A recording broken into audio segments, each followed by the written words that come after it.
I'd like to call the May meeting of the Town of Morrisville Planning and Zoning Board to order.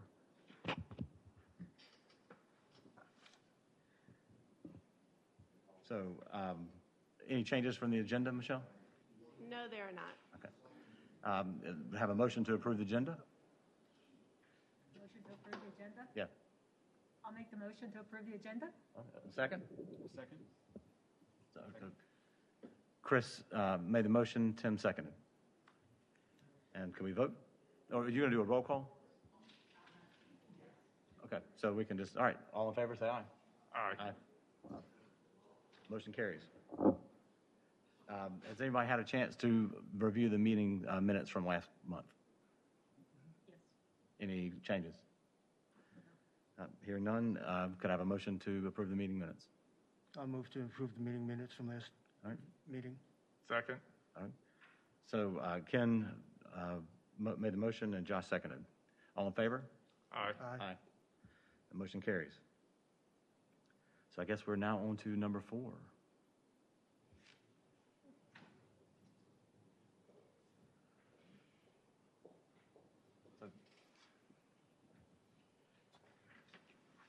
First of all, I just want to say that it's great to see all of you in person for the first time in more than a year. I'm kind of excited to have this group together again. A little bit of a sad moment, though. We are recognizing our former chairman, Peter Pritchard, for his years of service to the town. As all of you know, he announced his resignation at our meeting last month as he is moving outside of the town. Peter has served the town for over 20 years, originally appointed to the Planning and Zoning Board back in 1997. He oversaw 2 comprehensive plan updates, 2 comprehensive transportation plan updates, 2 land use plan updates, the McCrimmon Small Area Transit Plan, UDO updates, just numerous development projects, and really has put his finger on a lot of what is Morrisville today. And I know that a lot of us will miss him, including myself. Had the honor Tuesday night of recognizing Peter. Very privileged to be able to do the same again tonight. And thank you for your dedicated service to the town over the years, and wish you well. And I believe the PCB does have a little something for you. Yes, we do. Thank you very much.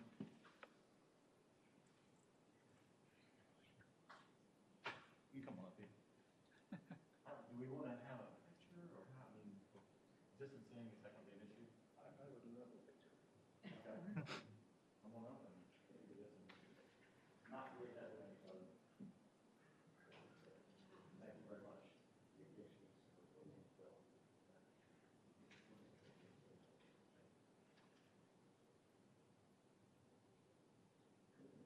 Yeah, that's what I was going to say. We're socially distanced 6 feet apart. You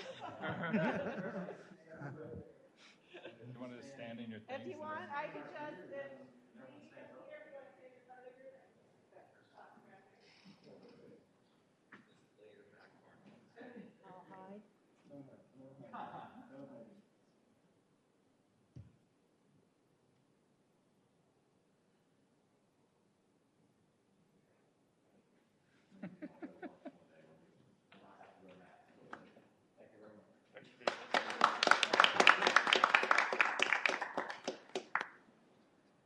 Peter, up to you if you want to say anything.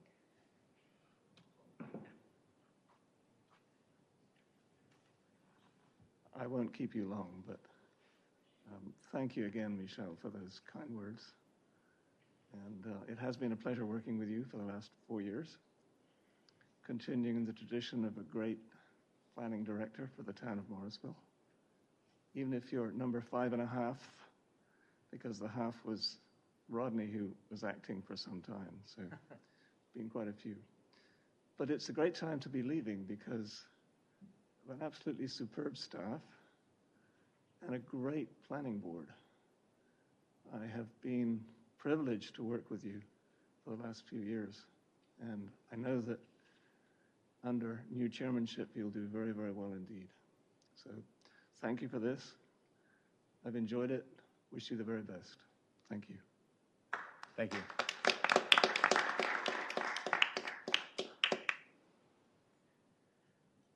All right, number 5, public comment. Does anyone have any general comments not to do with the 2 items that are before the board tonight? Okay, none. So I guess we will move on to number 6. Kate Murdoch.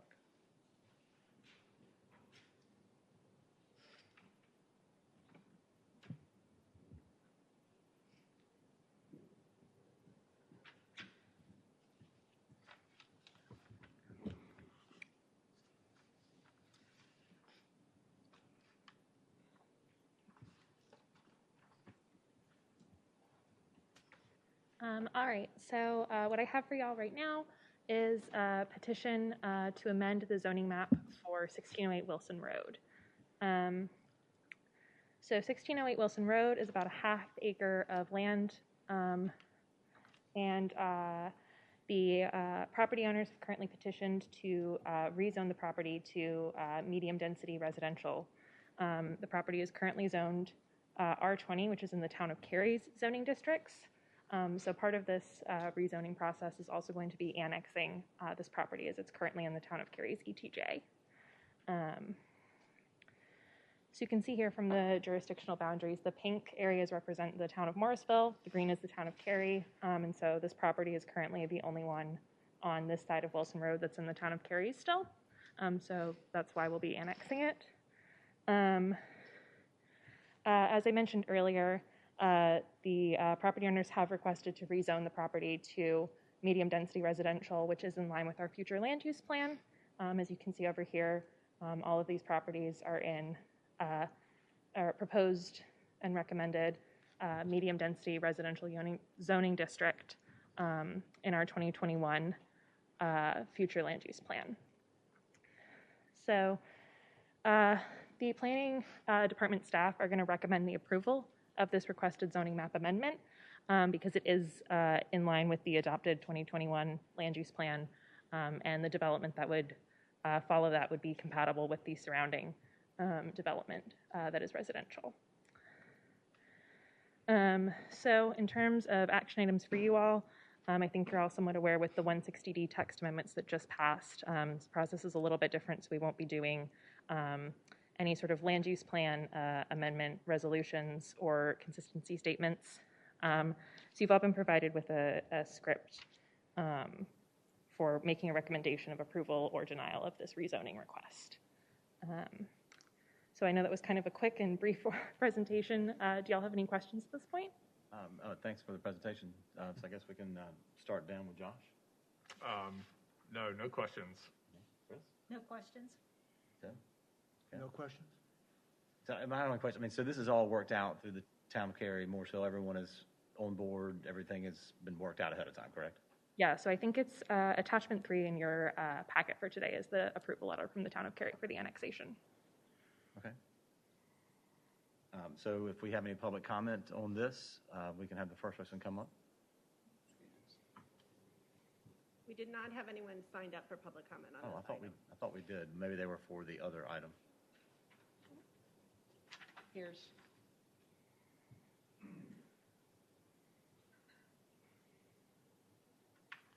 All right, so we've got Armand Perry. And then somebody, Wes Curtis. There were 2 people from Rosenberry Hills Drive that had signed up. Okay. I mean, that's pretty close by to this. I assume that they were for this particular item. So I guess if no one is here for comment, then we can go ahead and hear a motion to approve or deny. Make a motion. Okay, sure. Go ahead, Tim. I find that proposed zoning map amendment to be consistent with the town of Morrisville's comprehensive plan, and I hereby make a motion to recommend approval of ordinance 2021-165-0, approving the zoning map amendment for 1608 Wilson Road, located on Wilson Road north of its intersection of Flip Trail to the medium density residential zoning district, Res 21-0001, and forward the following advisory statement to the town council. the proposed zoning map amendment is reasonable, consistent with the comprehensive plan, and is in the public interest because A, the newly adopted 2021 future land use plan designates the surrounding parcels for medium-density residential use, and the proposed zoning map amendment is consistent with the plan. And B, the zoning map amendment addresses the land use plan's goal of housing diversity. Do I have a second? Second. Okay. Ken seconded. All in favor? Aye. So the motion carries. And now we're on to 6B. Should be a little bit longer, I believe. Thank you.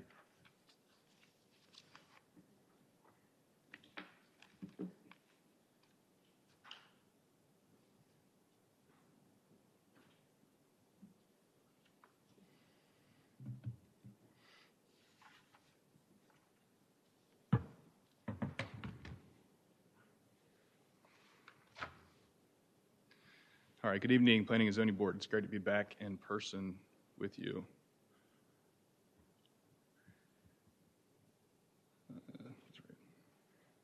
Okay, so I'm Chris Lawson, Planning Manager with the department.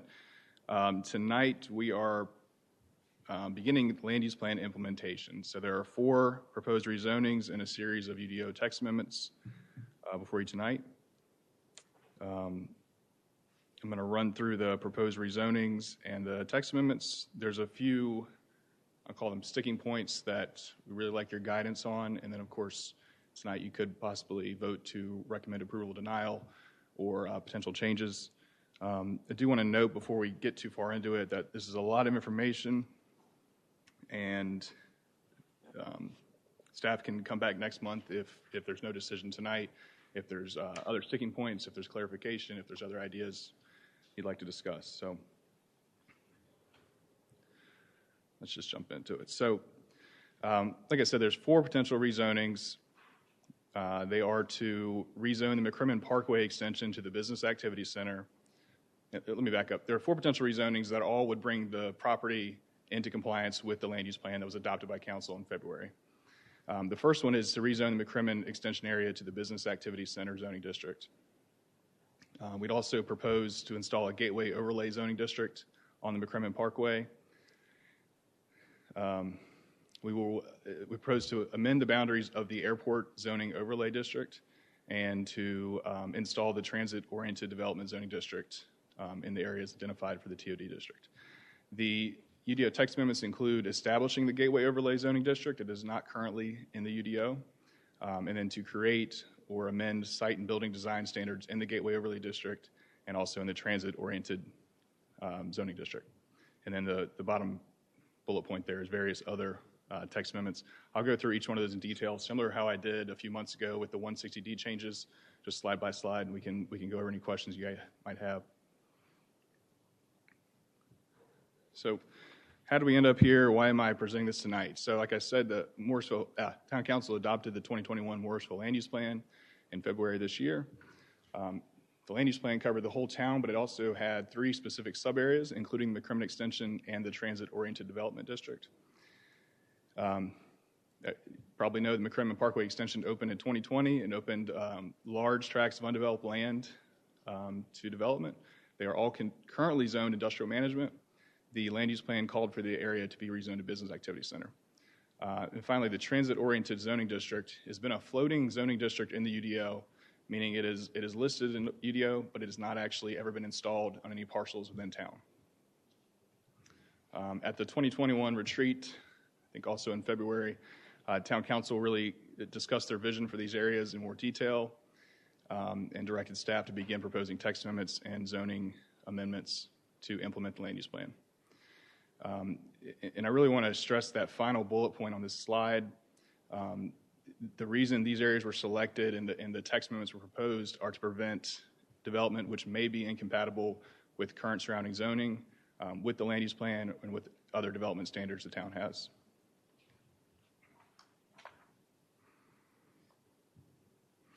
So next few slides, I'm just going to jump into the zoning map amendments. We're going to run through those, and then at the end I have the actual text amendments, many of which are related to the zoning districts. So the first one is to amend the airport zoning overlay. So the total boundary of the airport overlay will not change, but it is proposed to reduce the size of the airport overlay A, which is the more restrictive zoning overlay. This prevents things like residential uses, places of worship, schools, and things like that close to the airport. This is proposed to be reduced in size and replaced with the airport overlay B. The B does not currently have use restrictions. However, it does require a few things, four of which are listed on the slides here. I'd say the two most important ones, that development standards that are listed, is that the FAA must approve any structure over 50 feet in height, and an aviation easement must be dedicated to Raleigh-Durham Airport. You can see at the very bottom of the slide, on the left is the existing overlay, so all the pink-red area is the airport overlay A. It basically runs from the easternmost boundary of the town to Highway 54. And on the right is the proposed overlay. There's three colors, but the bluish green and the orange are the B, whereas the most restrictive, the A, is the most northern one, that's yellow. Let's move on.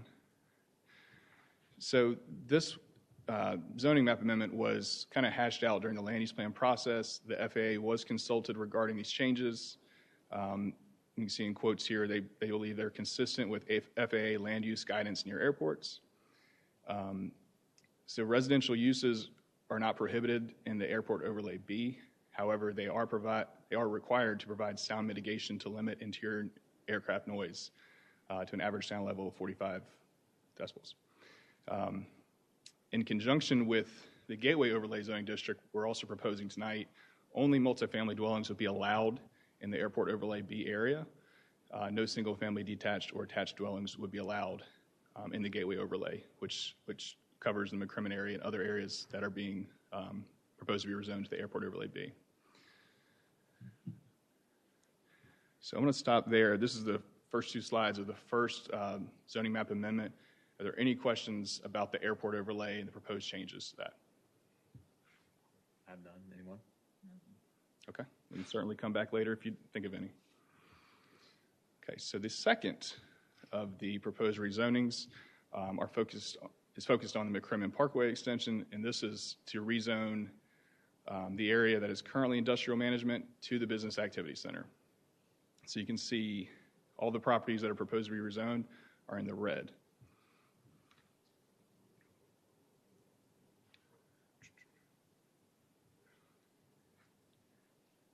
So this matches what is called for in the land use plan. Property is mostly undeveloped currently, but it also includes the Wake Competition Center and several other businesses. Staff is not aware of any land uses which would become non-conforming as a part of this rezoning. We anticipate the BAC would provide development which is a mix of residential, retail, offices, and life science and research space.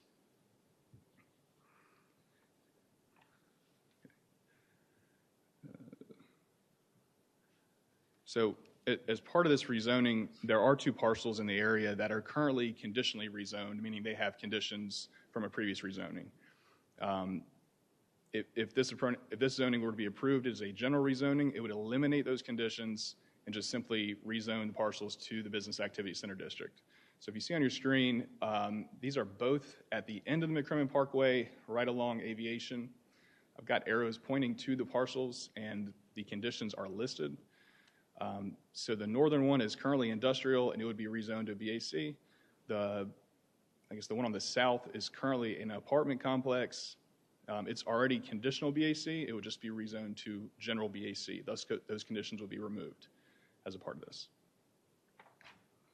Okay, I'm going to stop here for any questions on this particular rezoning. So I do have a question. So would that remove also the prohibited uses that they put in through the conditions? So in theory, now a bus station or utility plant could be used there, although it doesn't seem like a good use of that land. So I'm trying to remember, I should have included this. Many of the uses that are shown on here are actually not allowed in the BAC district now. Bus station is allowed. I'd have to check on the other specific ones, but most of those are eliminated. Okay.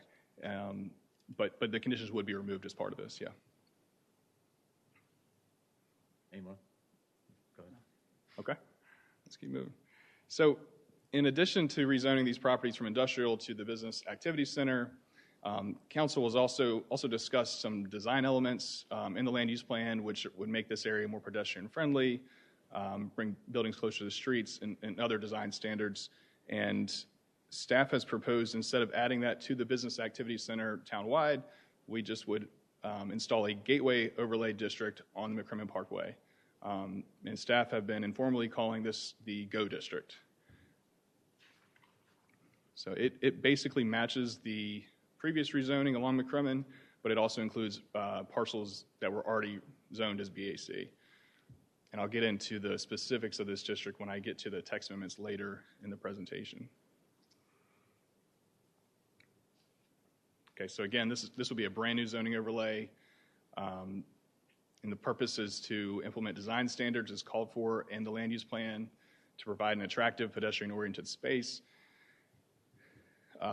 The gateway overlay would not control the uses except for residential uses. So it prohibits any residential use except for multifamily dwellings. On top of that, we also propose to have a minimum spacing distance between multifamily developments. It would begin at 1,500 linear feet. That number would be reduced if the multifamily development provided structured parking or vertical mixed use along McCrimmon Parkway.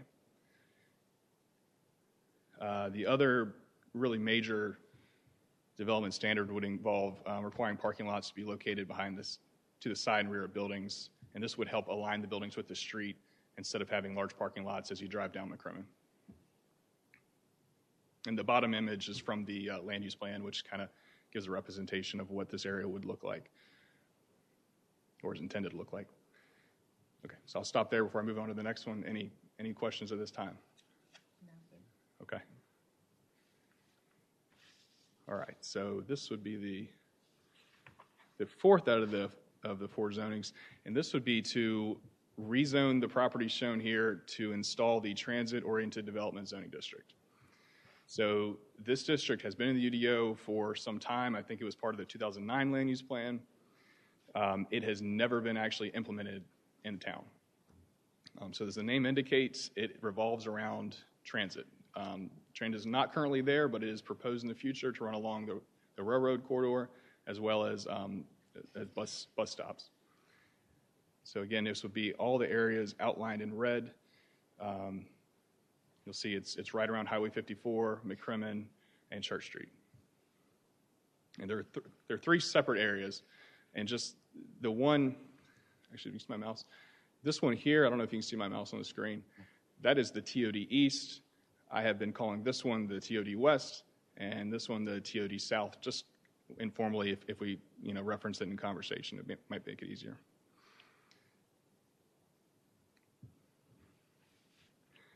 So again, the TOD is supposed to provide for transit supportive development and intensities within convenient walking distance of a transit station.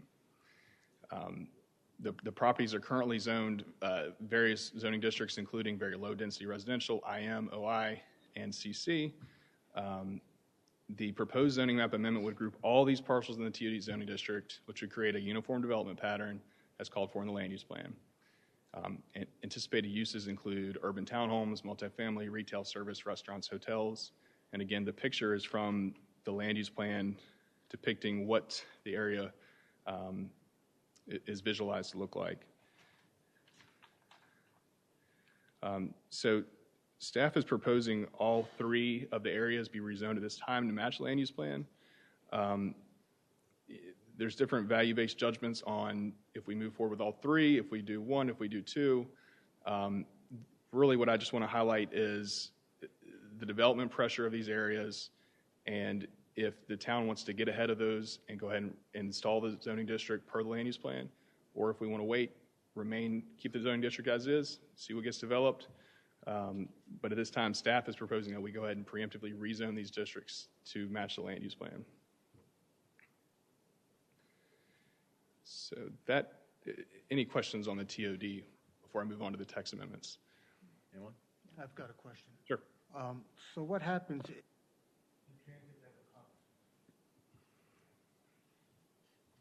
It's a good question. Yeah. I assume, there's a lot of, So pedestrian-supported activities that go with it, and, I don't know what comes first, the transit or the Sure. improvements, but. yeah, it's really one of the chicken or the egg questions. It's an excellent question, and that's when I talked about I don't want to call it pros and cons, but I'll call it a value-based decision. There, I think, are still a lot of moving parts with the transit. Our long-range planning manager might be able to help us out with some of the timing. When can we expect some of those things?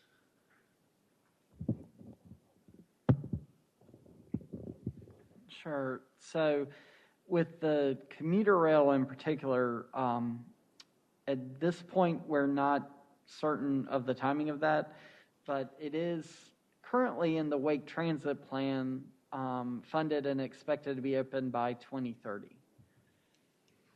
So roughly 10 years or so. Within the next 10 years is the goal for opening of the commuter rail. And then we also are in line to have a bus rapid transit line, which would be an extension of the line that Go Raleigh is constructing from downtown Raleigh, downtown Cary, and that extension is funded by the state for opening sometime after about 2028 or 2029. The only reason I ask is because of the experience that Durham had with their proposed rail line. And from my day job, I know that there were a lot of properties that were condemned on, and then the project never went through. So those people have been displaced, and that's just a concern. I don't know what the population is here, if anything, but... So I'll try to answer. So we don't expect any properties to be condemned or people to be displaced through establishing the transit. This would all be along the existing railroad corridor line. I think it's an excellent question. And, the transit might not happen for, as Ben said, a decade. Staff is proposing these right now because we get the phone calls, we get the questions, what's happening to these properties, what can we build? And as we can see on the screen, anything in the purple is in our industrial management district currently. That means any type of industrial use you can think of is pretty much allowed by right currently. A few other things to point out, and of course, if I could focus on the ones that are in blue, that is in the TOD East sub-area plan that was adopted by council. It's got more specific design recommendations than the other areas. That's the main focus right now, but the fact that the others are zone industrial, I won't say worry us, but those allow for a redevelopment of industrial uses right now. Some other factors to point out that I probably should have said earlier is this stretch of McCrimmon right here. If you can still see my mouse, it runs from Church Street up past the Sheets. It is expected to have a flyover kind of run.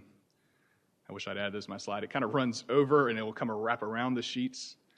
And so a lot of this area will be taken by the DOT to build that flyover. And what years are we expecting on? That project's expected to begin construction in 2022 or 2023. Thank you. I'll also mention, if you can still follow my mouse right here at the corner of the railroad and McCrimmon, it was an EPA super fund, so that'll limit some type of development, but of course the flyover will cover that area. So there's a lot of moving parts here. Again, that's why I talked about the value-based decisions. I know tonight we also have some applicants that are interested in the TOD East area. Just a lot of development pressure on the site. And again, that's why we're proposing to preemptively rezone it currently. We also have text amendments, which I'll go later on, which are kind of really going to go over the design standards, other items like that. And when we get into that, if there's anything that you'd like changed, if you would like beefed up, we can certainly talk about that and do research if needed. Chris, if you don't mind, just to chime in for a second. So TOD East, we did a lot of study on as part of the land use plan. And there is a small area plan for there with a street network laid out that really is the framework for everything else. And a lot of design principles and other things built into the land use plan for that section. And so we feel like that vision is fairly well set. On the west side, we no longer have a small area plan. We don't have anything that lays out that framework with a street network or anything else.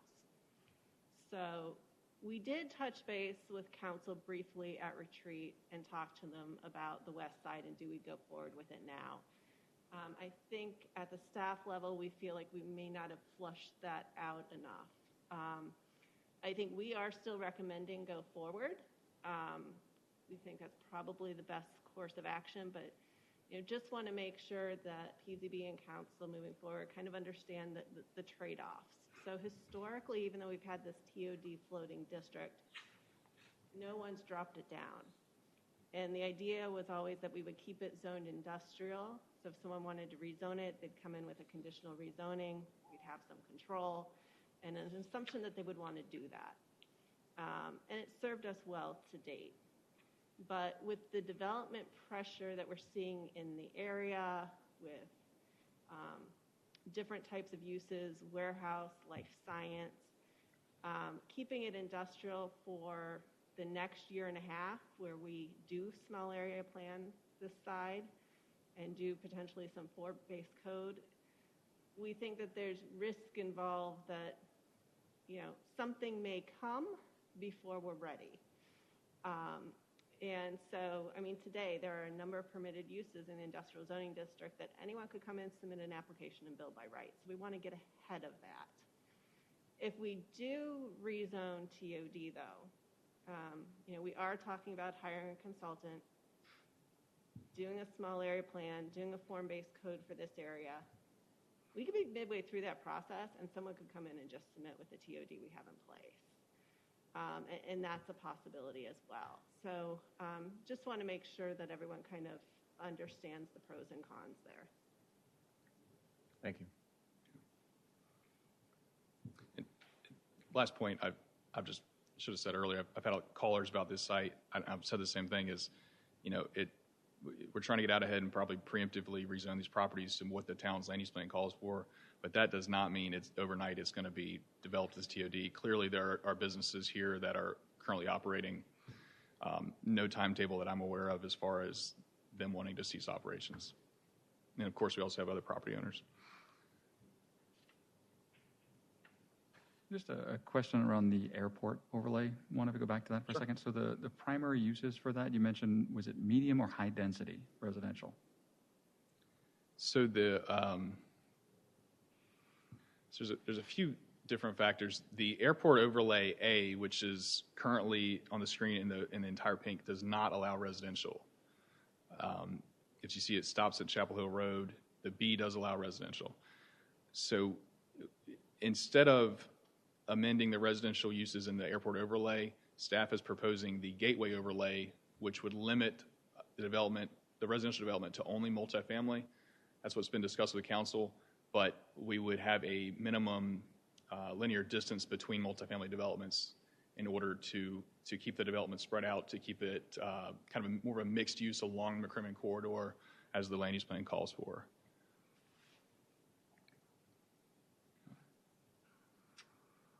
I have a question as well about the airport overlay. Mm-hmm. It seems like in the past, we've had a couple letters from RDU expressing some concern. I think I saw in this packet that they had changed their opinion, maybe some correspondence between RDU and Brad West. And I was just wondering if you could speak to that. Yeah. How would I pull up attachments, Marty? So I haven't attached. So there's two separate entities we're dealing with the airport. There is RDU. I'm not aware that they've changed any previous position that they've expressed. The FAA, however, has expressed that what we've proposed does meet what's the wording? Where am I?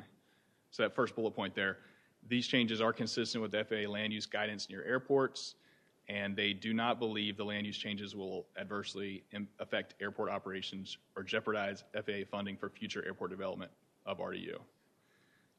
So just some more background, and stop me if I'm explaining it a little wrong. The original noise contours from 1992 were what the current airport overlay lines are based off of. Those have changed since 1992, and the highest level, which is 65, which is what the current airport overlay A is based off of, does not cross 40 anymore. So we are still maintaining some zoning restrictions to prevent development as it gets closer to RDU, even though what we have currently is based off noise that no longer even comes into town. It does not cross 40 that I'm aware of. Did I explain that properly? Okay.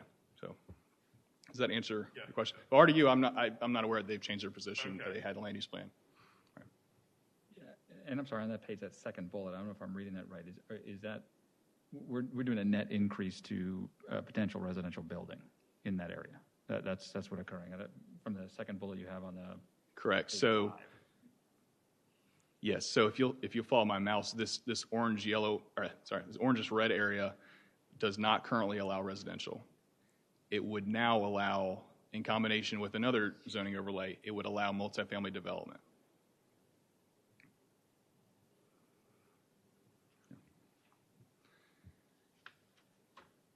Okay. Any other questions, comments on the zoning map amendments before I dive into the text? And again, we can certainly come back and talk about more.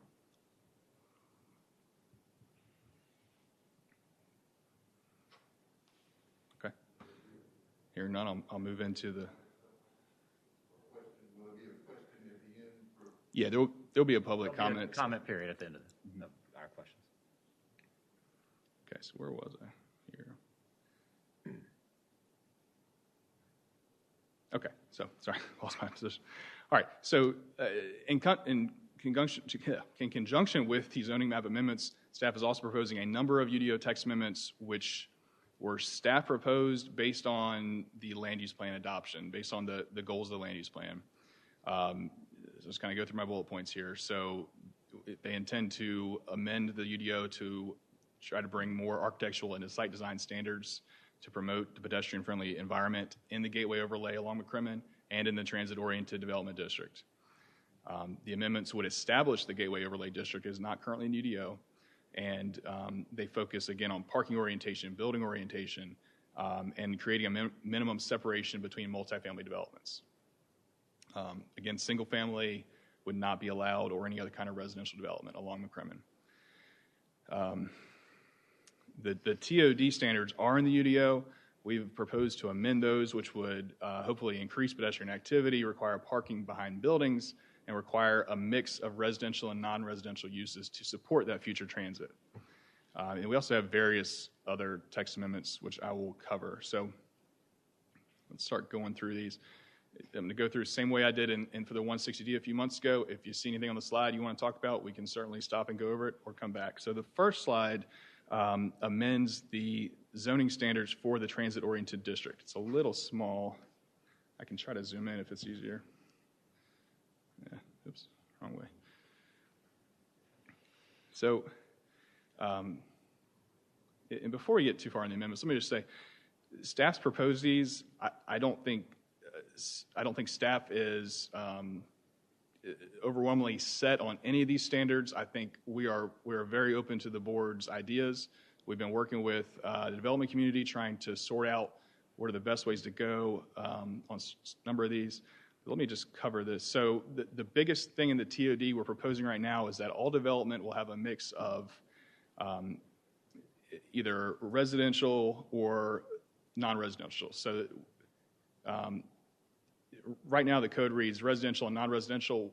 We actually want to tweak that to allow ground floor offices or ground floor retail, upper floor offices, as well as potentially having ground floor retailer offices, upper floor multifamily development, and residential. As you'll see, we are proposing to eliminate single-family detached dwellings from the TOD district. Again, this district's going to need to be high density to support that transit.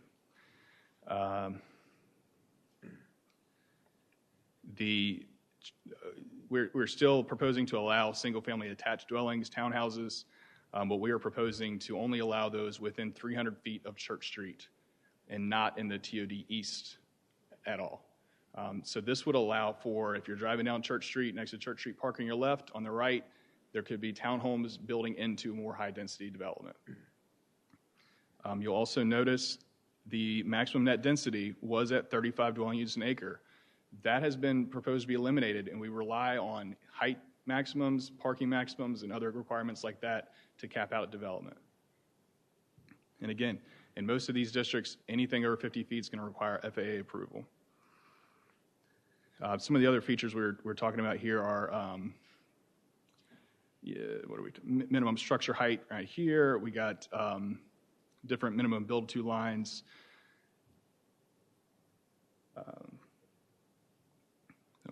Let me move on. So I'm just going to move through. So this slide talks about and introduces the gateway overlay into the UDO. Just a lot of text on your screen here. Basically, it's establishing the purpose, describing where it would be located, providing some exemptions to certain uses. But the first real development standard we get into are the setbacks. We both have a minimum and a maximum setback along the front. This is intended, again, along McCrimmon Parkway. We envision a pedestrian-oriented development where the buildings are closer to the street without a large parking lot in front of it. So if you're driving along McCrimmon, you're going to be closer to buildings, not as close to the parking lots. That's intended as a visual thing as well as a pedestrian aesthetic. So the final bullet point on this slide I also want to point out is that multifamily dwellings adjacent to a minor or major thoroughfare, such as McCrimmon, would have a 15-foot minimum step back on all floors above the third floor.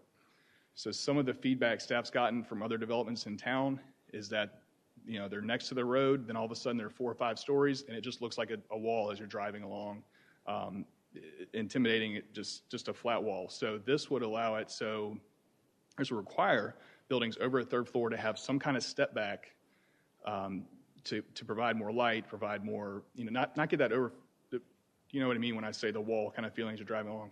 Try to avoid that feeling. And that would be along major or minor thoroughfares. So if developments have local roads that kind of get farther into the development, that wouldn't be a requirement. But if you're driving along McCrimmon or any other major thoroughfare, that would be a requirement. And again, I'll just keep going. If you have any questions, please feel free to stop and let's discuss them. I have talking about, was there a reason why third 3 was chosen instead of like 2 or 4? I mean, was there just, you had to pick something, or? I think we just had to pick a number, I think. I think that felt right. I didn't know if there was a, you know. There's no technical study or anything. I think it was just a feeling. 3 or 4 is commonplace for that kind of step back to maintain the pedestrian scale kind of along the street. You normally don't see it at a 5th or 6th floor or anything like that, but 3 or 4 is relatively common. So 3 is already a little lower than maybe you might see in other areas. So that sort of maybe helps to feel a little bit more. Great. Okay. Thank you. Chris, I have a question Sure. as well. You said you were getting some feedback about how it's like a wall, the apartment complex. Is that specifically about the new apartment complex on the corner of McCrimmon and Church Street? Yeah, I don't want to say anything good or bad about any specific development, but that is one of them we have had calls about, yeah. Okay. And especially that particular site, the grade is much lower than McCrimmon, so it kind of just shoots up out of the ground and is right there in your face, so yeah. Okay. Of course, isn't there parking there between it and the road?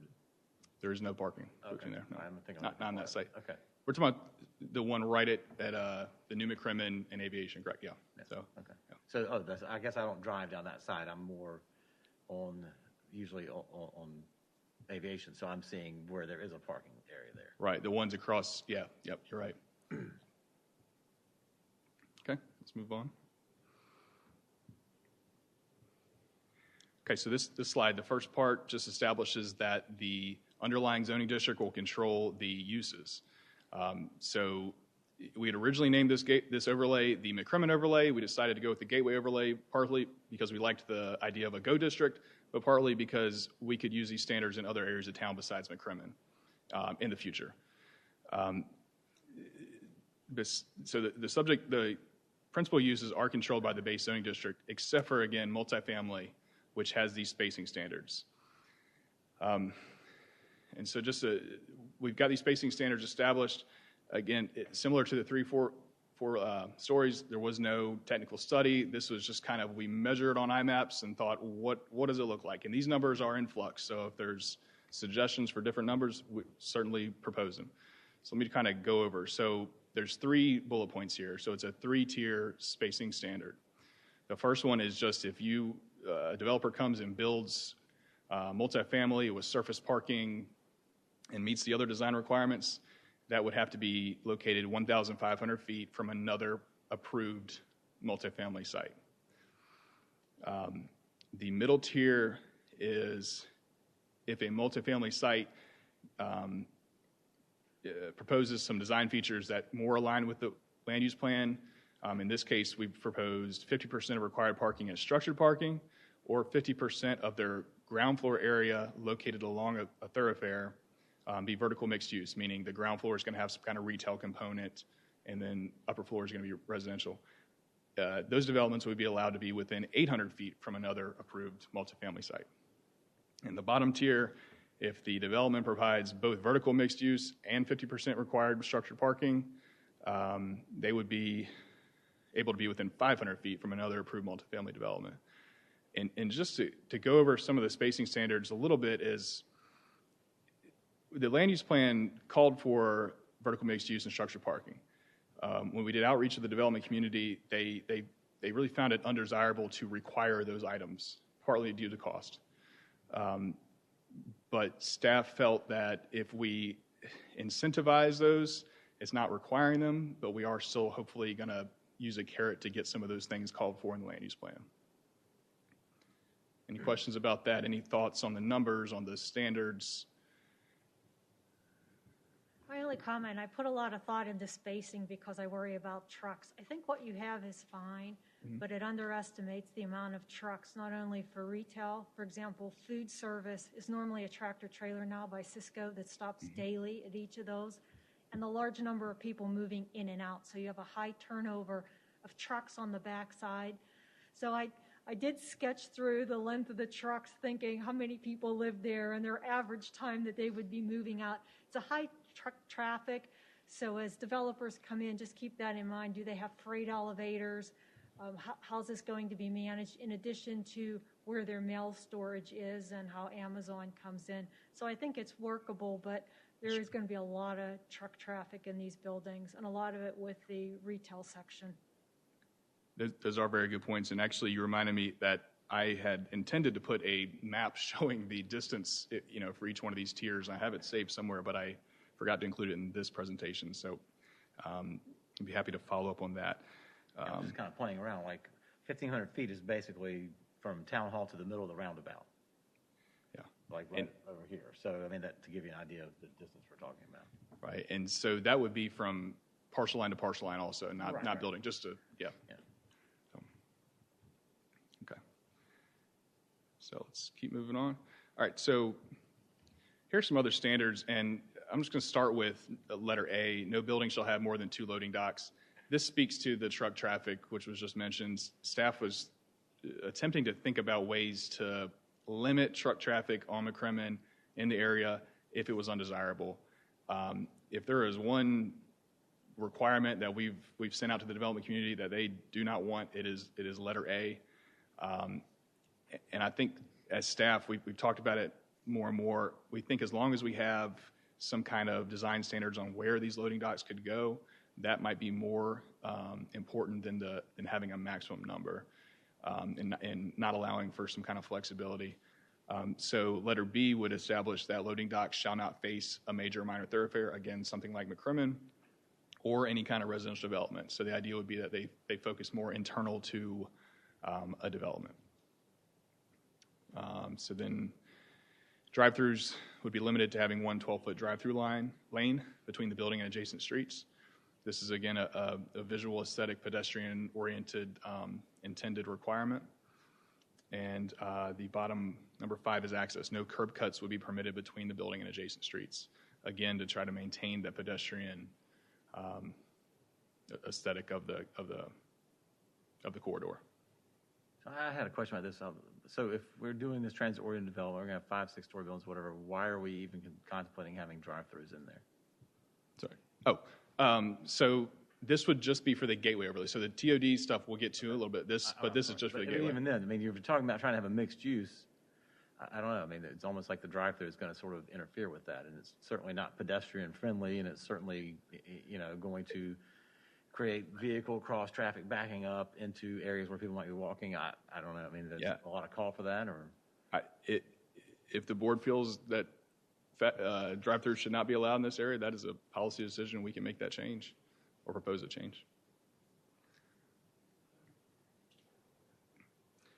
Okay, let's just keep moving. So move on to the principal use table. As you'll see on the right, there is a new column for the Gateway Overlay District, and it does not allow residential except for the multifamily dwelling. We have also, next to townhomes, established a new development standard. My slide got cut off a little bit there, and I will get to that. So, well, that's a few slides down. So, also in the principal use table, we have added in the BAC zoning district, which is what McCrimmon's proposed to be rezoned to allow a brewery or distillery. You'll also see the word distillery in red. That means we're adding, that is not an allowed use in town right now. We are creating a new definition to allow a distillery. So what is the definition of a brewery here? Would that include, let's say, a meadery? I mean, is that something that's totally separate from this, the way we have it set up? So the brewery, so there's another definition of mini brewery and brewery. These aren't, they're not as defined necessarily by the types of products made. They are, but it's the quantity in gallons. And so you'll see later when I get to the definitions, I think we've removed a lot of that language and just generally referred back to compliance with state ABC rules. Because mead is covered under the wine section of it, I think. So it's just different enough that I didn't know if maybe that would somehow be excluded, but I think most people would assume, the average person walk in would think, oh, well, they just have a different product, or even a cidery. They're technically different, but I didn't know how different that would be under our definitions. Yeah, so there's also a definition for winery. And standing here right now, I'm not sure where we'd put mead, but I don't think we proposed to allow a winery. Right. So, it would probably be a good idea, because, again, I think the average person who was going to a place wouldn't know the difference, and they don't know all that sort of arcane structure of the ABC laws because they were developed, such a long time ago. Right. So it might be useful to try to include, specifically different names or types, like say cidery and meadery are two of the other things that people would just think is like a brewery. They just serve a different product. Sure. But it's really the same sort of feel, look, impact on the community. Sure. So if we don't, I don't, looking through my slides here, I don't think we propose to allow that. If we do not, would the board prefer we add that as an allowed use in the gateway overlay, which is currently proposed to be along McCrimmon? I personally would, but I don't know what the rest of the board would think. But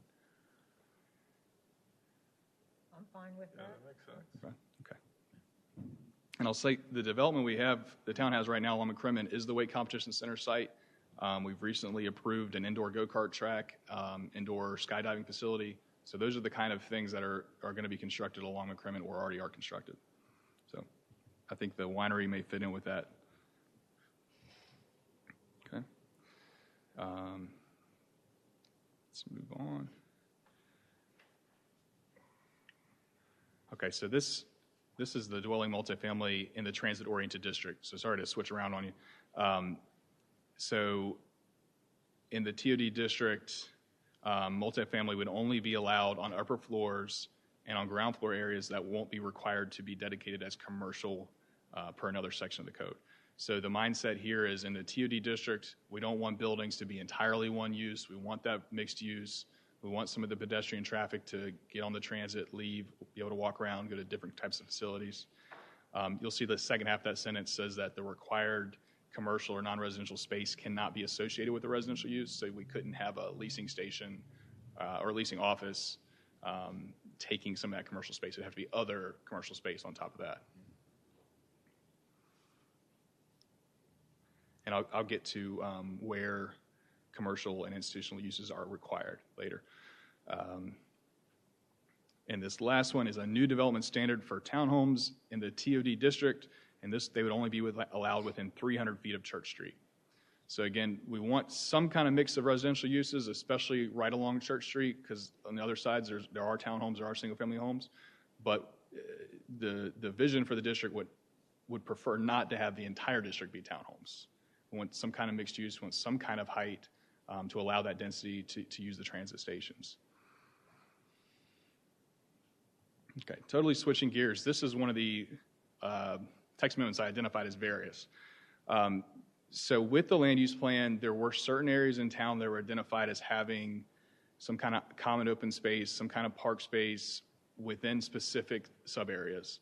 What this text amendment would do would be that instead of just dedicating common open space wherever a developer would like, meeting our other standards, they would preferably dedicate, if they have a site that's identified as having some kind of public park space, that would be the area they would dedicate their common open space to. I don't think I explained that very well. Let me start again. So if you buy a piece of property and you go to develop on it within town, you have to dedicate what we call a common open space. And that is any number of things that are shown in this graph. It's also natural hazardous areas, environmental areas. What we are proposing is if the site that's developed is identified in the land use plan as having some kind of public open space, some kind of public rec facility, the developer would have to dedicate that area as common open space instead of somewhere else on the site. Okay, hold on. And so to delineate, common open space is non-residential sites.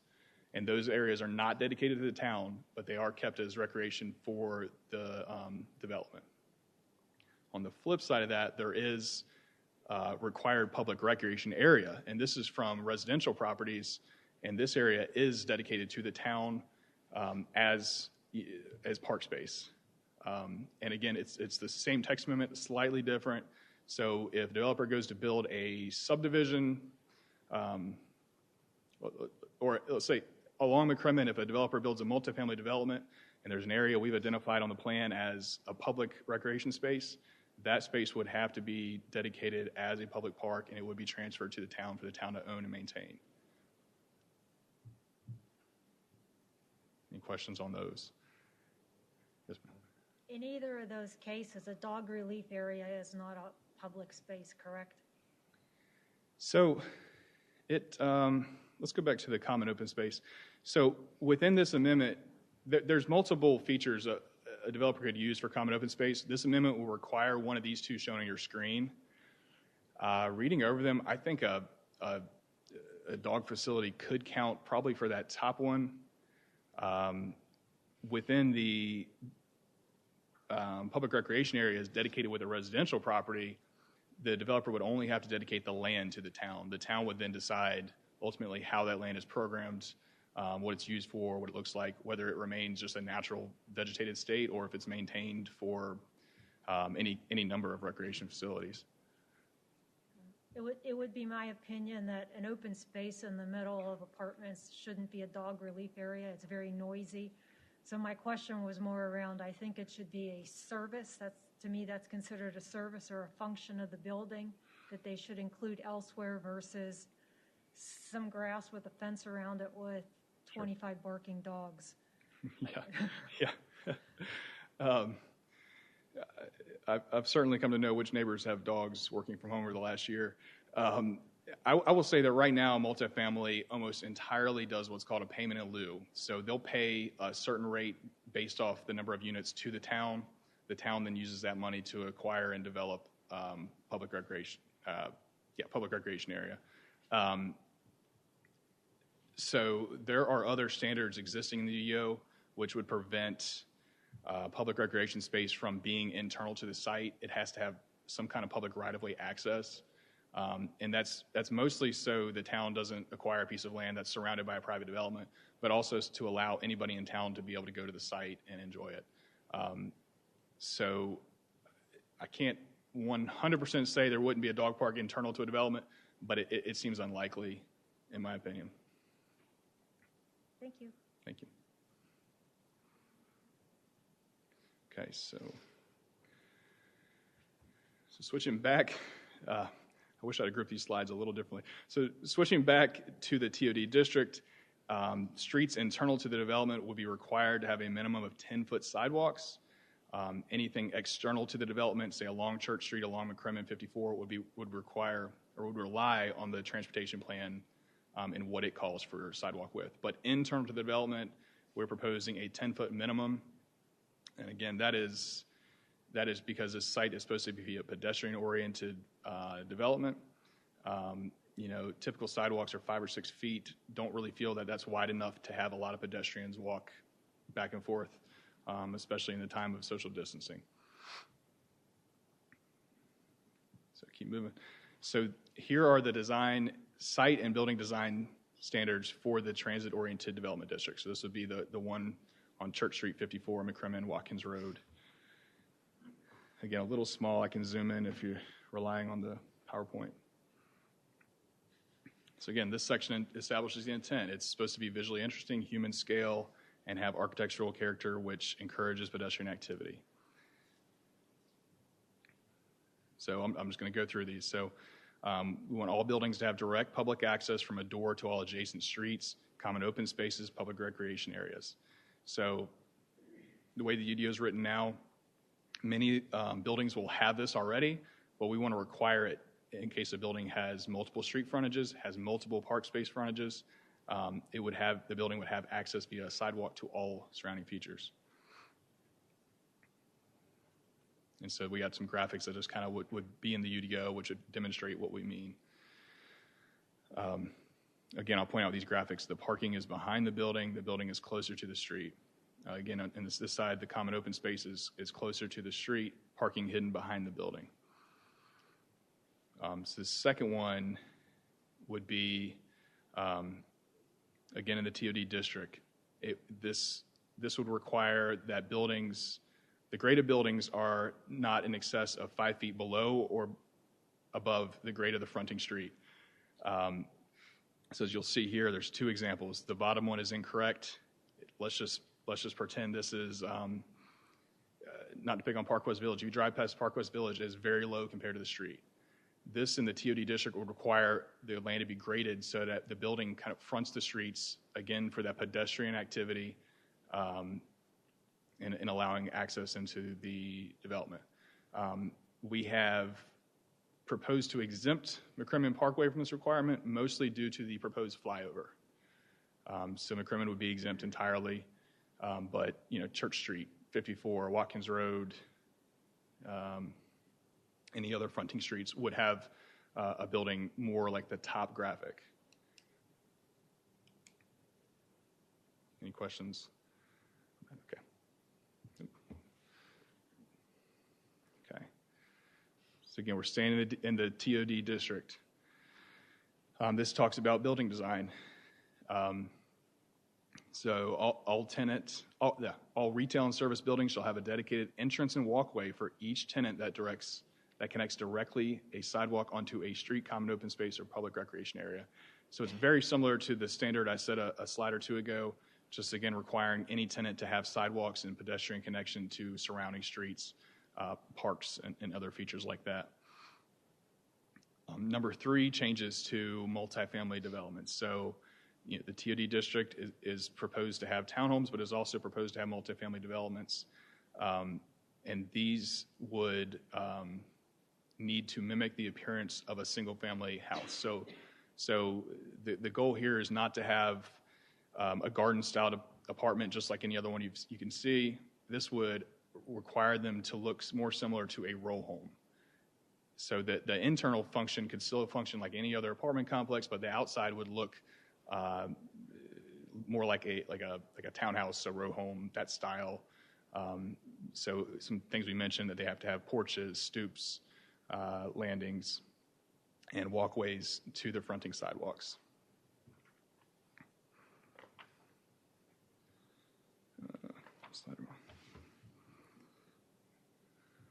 I actually see an edit I need to make. All standalone multifamily buildings, as the TOD would not have a standalone multifamily. It would be mixed use, so I'll change that. Any questions about these requirements? On the terrace floor, the setbacks, you're allowed to have a full wall between the units. You illustrate with a half wall. I'm guessing that's just a graphic, or is that a requirement? Oh, right, you're talking in the graphic itself? Yes. That was just stylistic choice. Okay, thank you. Okay, let's move on. And then, so within the TOD district, again, some buildings are going to be required to, all buildings are going to have required to have a mix of uses, but specifically along major minor thoroughfares and collector streets, which are going to be your church streets, 54, and other streets like that. 50% of the total length of the wall would have to be, 50% of the total length of the facade wall facing the street would have to be a commercial or institutional use. So at least 50% facing the major roads could not be residential. So that's really the only requirement we have right now proposed about specifically where that vertical mixed use would have to occur.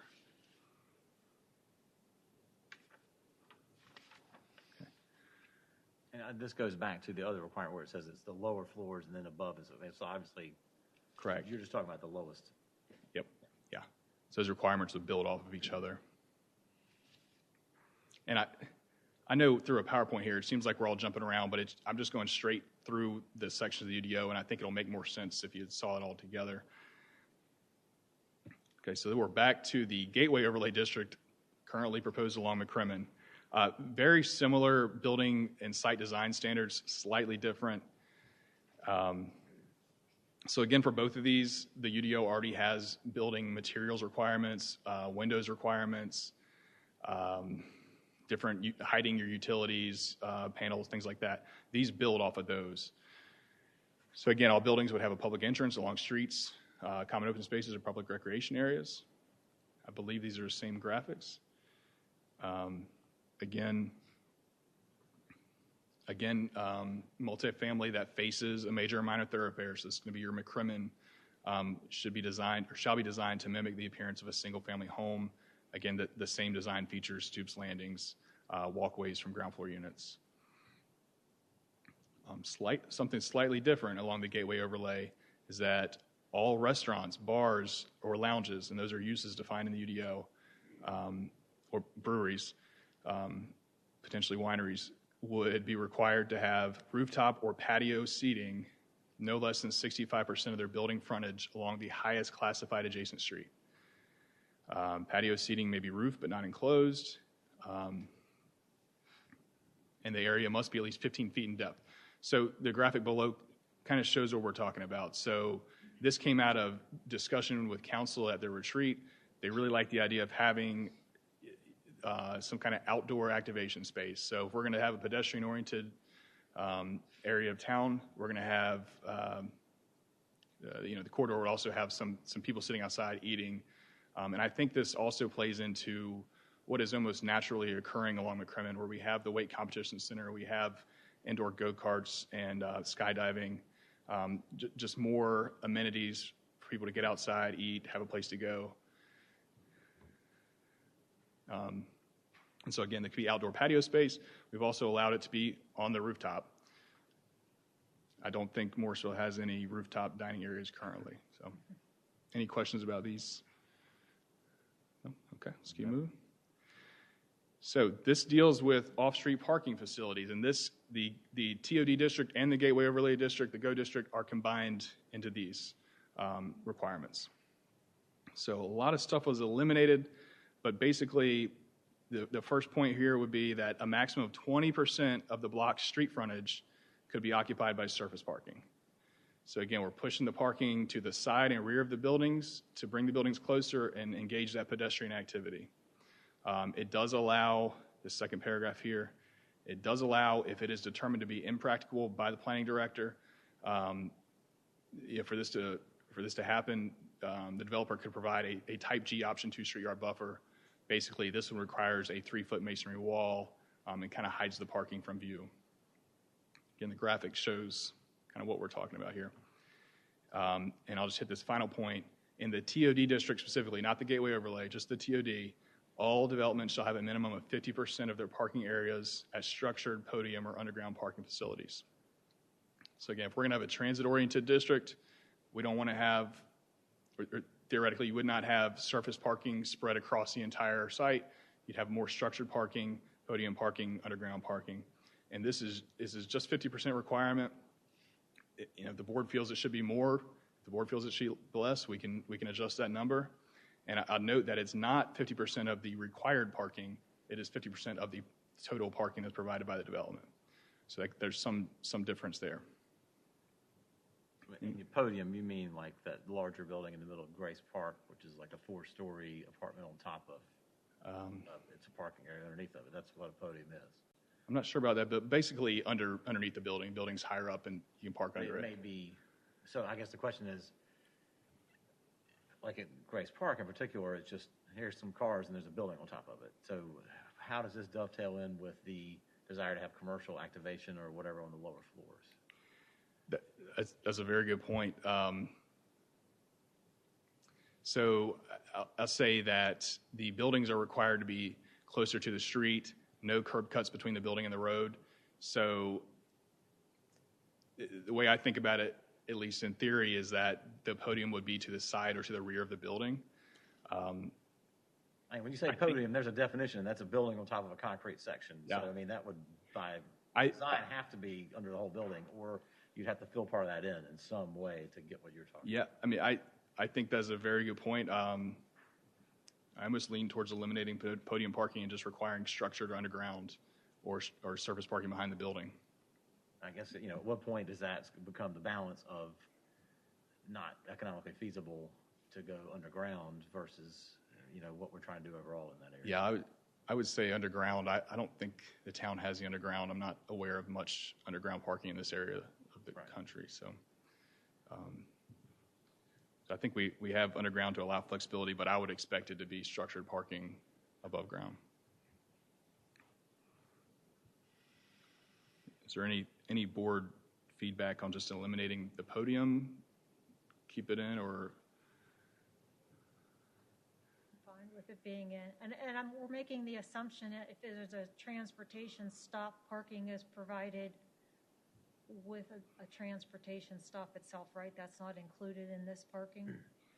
That would not. So the transit stops would not be provided by the private development. So they would still have their parking, and working with our regional partners, they would identify the actual transit locations. So the buildings would be built around those, but the private development would not provide those. I think okay. I mean, I'm fine with eliminating the podium as an option. I don't know, I don't know what's realistic though, as far as, because that's probably the less expensive option. Unless they're going to have a lot of apartments with, wrapping around a deck, which could well be what we end up with there. It seems to be quite popular and easy to build. Yeah, and I wish I've said a few times, I wish I include other things. I wish I had a picture of the TOD vision, which is that building with wrapped around the street, up to the street, with the parking behind it. I remember that from the previous. Sure. Okay. Well, maybe we can come back to that afterward. And again, I'm looking for any feedback the board has on any of these ideas or any other ideas you might have for these areas. So if you have any, please, we can talk about it tonight. I think a parking garage works. Behind Park West Village, there's two-story parking garage that, right now it's empty, but when it was busy, you would frequently find both decks filled along with the entire parking lot. So it does get used, and it provides shade, so it does have some benefit to surface parking. I agree. I actually personally park in a parking garage at my apartment complex, and I prefer it over surface parking, especially when it rains. Okay, let's move on. So now we are at the slides I left. We're at the final slide of my text amendments here, and there are other smaller ones that I didn't include, but they're minimal changes. All right, so I got two definitions here. The first one is brewery distillery. So distillery was added. I think we get more into the definition of what would be allowed, what wouldn't be allowed in a brewery distillery. Again, we have a separate definition of a winery. And if you can see, I've really tried to eliminate things that might change in the general statutes that the town does not have control over and just push it back on the ABC. So if you're unaware, anybody that goes to get an ABC permit to open a facility in town, say a restaurant, the ABC board requires town zoning staff to sign off and say it's an allowed use. So again, we'll push that back on the ABC, and instead of having any kind of specific general statute reference, we would just leave the definition as is and rely on the ABC to kind of regulate, the beer, spirits, or related products. So kind of going back to what, this would be a great place to sort of expand, if that was amenable to council, to expand this to include, more other various types of what, again, most people consider beer type products. Also, the definition of 15,000 barrels, so I'm assuming that's to keep a large brewery from being there on site, but what's really popular now is breweries are having a secondary location. So let's say a brewery that brews 20,000 barrels wants to put a secondary location there. Are we, Zach, going to run afoul of this, or is this going to be allowed? So we have two definitions of brewery, and this might lead to a bigger discussion on, do we want to combine those two definitions? Do we want to eliminate one? One is a mini brewery, which is under that 15,000 barrels. And this one would be over that 15,000 barrels. And I don't know when these were added to the town's UDO. I assume it was probably late 2000s when the breweries started popping up around the state. And there's definitely been, I think, a change in perception in these. But something that would brew 15,000 barrels or more would be an allowed use. I can just tell you the way things have gone, 15,000 barrels is massive. Most places are very much smaller than this, a tenth of this. That you're either going to get somebody that's really small and new, or you're going to get somebody having their secondary location that's a larger. I don't know if people have heard of like Lone Rider. They've got multiple different places, but so you're not going to have anybody anywhere close to 15,000. You're going to be tiny or a secondary or third location. But. Okay. Yeah, I heard the opposite of what you said at first. That makes sense, and I think that's the kind of feedback staff's looking for. When we deal with developers, we say we're planners. We deal with a lot of different things, but we're not experts in any industry. So I can't. I'm trying to check right now if many breweries allowed there already. If not, if the board would like us to recommend that it's added, we certainly can. I mean, 15,000 covers pretty much any. I just was wondering, like, again, if somebody wanted to come in here with that other location, would this somehow? If they're brewing 25 because they've changed it, you can brew more. I mean. Not to get too down into the weeds of this specific thing that I happen to know about, but this is why we're here, to get into the weeds of this. And I'll also clarify that there's some breweries that have second locations, third locations. They don't actually brew there; they just sell. Right, that's exactly what I'm getting at. So, if it's a brewery that brews 25,000 barrels, it doesn't really specify on the site. I mean, that's what I'm saying. Like, with that, so I might lose a good opportunity. Let's see. Okay, so the other definition is microbrewery. We are not currently proposing to allow that, but we can if the board would like us to.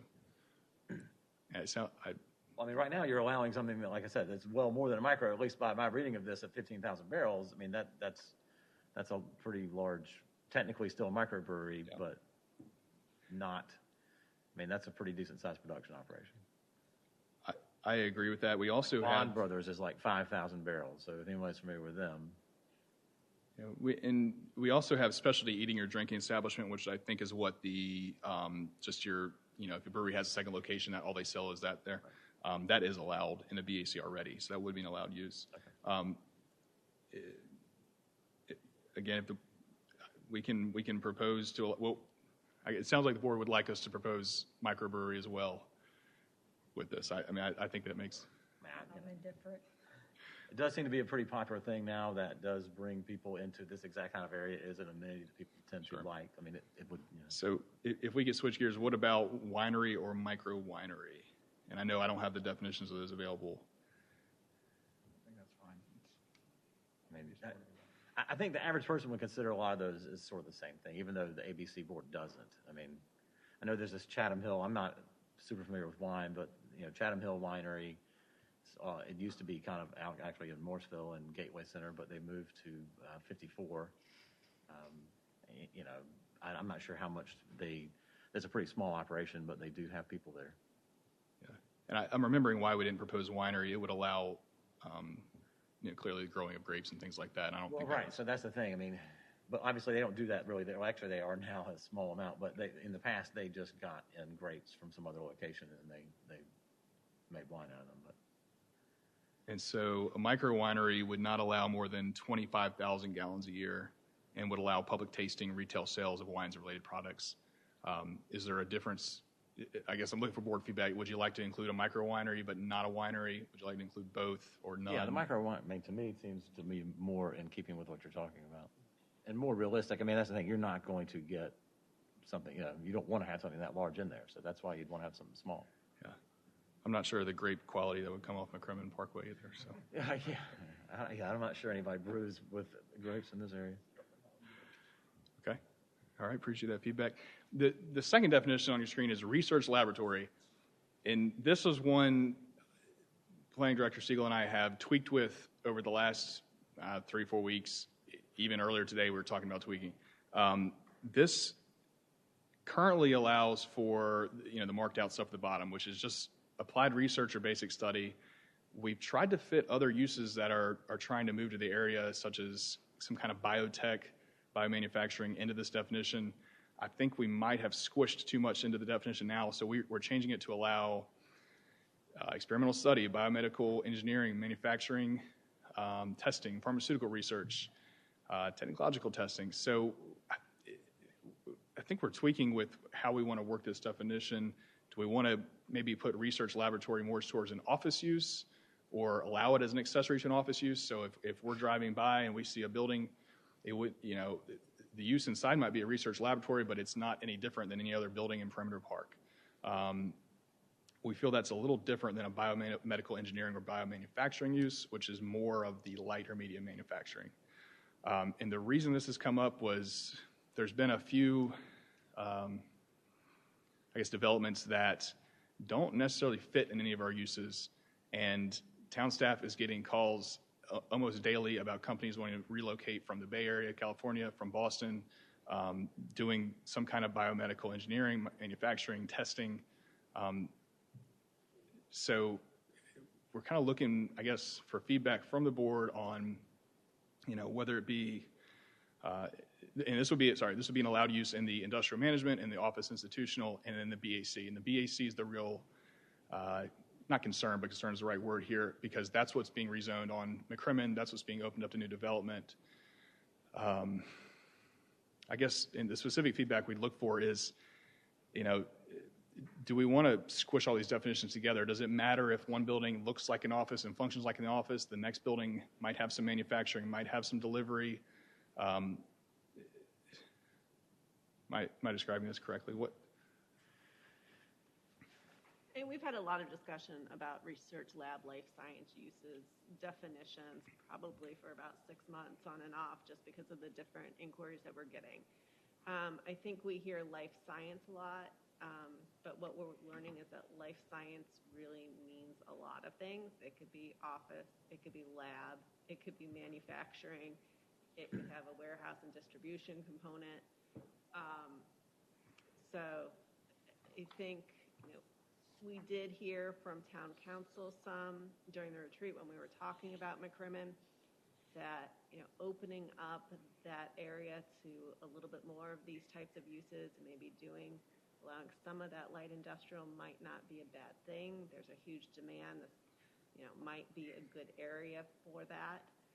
But we might go back and tweak these definitions just a little bit more to distinguish, manufacturing, and maybe just keep a light manufacturing category in the BAC district as allowed. But I think we're wanting to separate them out a little bit more because it really isn't a one-size-fits-all when you look at the activities associated with them. Can I comment on, Sure. on my thoughts? I would separate manufacturing just due to the trucking. So the research laboratory is a specific office space with certain types of equipment and a small amount of chemicals. As you move into the manufacturing, they may have a small quality lab, but now you're looking at a product that's going to be sold, and you're going to have distribution of trucks coming in and trucks going out. So if you're looking for a way to separate it, you might even have a research lab that's an entire campus of laboratories, but they rarely are producing products for sale from that location. So I would separate it just due to the trucking. I don't know if anybody else has comment on that, but that's typically how, when you look at the design of those buildings and the construction of them, they're two different purposes, two different sets of people. So you're not going to have hourly workers that work in manufacturing necessarily working in the R&D lab. So I think they're normally separate. Just my opinion. I mean, certainly what you're talking about is a use that's over at Southport now, and this is pretty much at Southport. So, I mean, and those types of buildings can be converted pretty easily, you know, from, it could be office, and then in 5 years, somebody comes in there and puts a lab in or whatever. I mean, I've done stuff like that in the past at other places. So, I mean, I can see the need for flexibility, but I do agree, like the light manufacturing does kind of start to, it can push the envelope to something that's a little more incompatible with what else you're trying to do. Sure. Well, and I think that on that line of thinking is why we originally had kind of what I call smushed the definition together, just to allow for a lot of flexibility. If someone, you know, like if someone is calling and wanting to relocate their business here, staff can immediately look at this and say yes or no without more determination. But I think the more we got into it, it does seem that more specifics would be needed to kind of help differentiate those. Yeah, even if it's just clarifying the purpose. So they might both be acceptable uses, but I wouldn't label them under the same category, just so it's clear at the time that they're planning an output from that location or they're planning research at that location. It gives you a better idea of the chemicals and a variety of other issues it needs to address as you're starting your planning. Sure. And I'll also add that the definition at the very last sentence says they may have similar externalities as light or medium manufacturing. Basically what that means is the light wouldn't have any effects to neighboring parcels. The medium might have some effects to to neighboring parcels, such as a light amount of noise, you know, maybe a heat that's produced from the facility, things like that.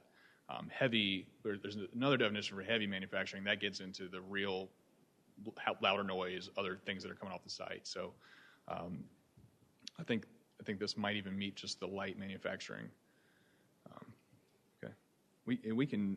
I think we're going to tweak and do some more research for other surrounding municipalities and kind of see, you know, how they handle things like this, because this is definitely a use that we're getting more and more calls about and questions about. So.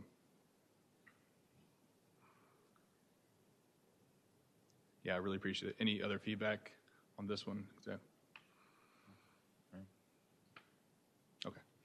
Let's move on. I guess I have two more slides. Really just the staff recommendation. Staff recommends approval of the amendments. Staff recommends approval of the zoning map amendments as shown. We recommend approval of the text amendments, but clearly I think through discussion we have some slight tweaking to do. Basically, the zoning map amendments are in compliance with the 2021 land use plan that was adopted in February.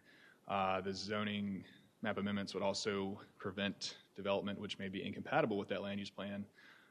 And I forgot my third bullet point, which is the text amendments are recommended for approval because they require the design standards and other principal use table changes, which are also compatible with the land use plan. My final slide. Again, so it's all one agenda item, but it's 4 separate rezonings and 1 separate text amendment approval. That's the end of the presentation. Again, if there's questions, comments, you know, any other feedback, I know this is a lot of information. You know, oftentimes the PZB takes action the same night they hear things. If this group is not comfortable with that, if you would like us to do more research, make other tweaks, we can certainly bring this back next month and dive into it even more. If you are comfortable approving as is, feel free to do that too. I just want to make sure that typically PZB only hears items one time. That's not necessarily a requirement, but it's not also required to not be a requirement, if that makes sense. I think we also have a number of public speakers tonight as well. Any other questions for me at this time? So, I mean, I guess if anybody does have questions, we can have them, or we can have everyone do their turn speaking, and we can talk about it after the fact. You want to hear from the folks first? So I guess the question is, So if we did decide to go ahead, this is just all theoretical. If we approved it tonight, I guess we would be approving it with the understanding that you were going to make these changes. It would then go to council with those changes after. I mean, how we would word that to make Yeah. that sort of. That's, yes.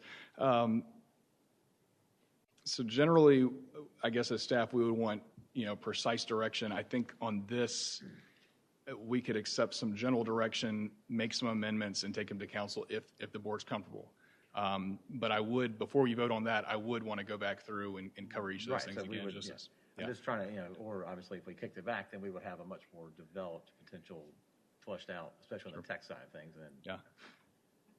I think, we know that this is a lot at once and it's a lot to digest. So we didn't want to push you one way or the other if you just needed some time to absorb and think things through a little bit. But if you are comfortable making a recommendation, obviously you could do that and just note those handful of things that you'd like us to look, into further before we go to town council. All right, so I'll go ahead and open up the public comment session. If you would please come to the microphone and give your name and address prior to your comments. And you'll have 3 minutes. I don't know what groups we've got. If there are a large group of people or several people, we can have one person give a 5-minute talk, or you can individually do 3. So, yeah, just go ahead and try to at least stay socially distant as much as possible, and then...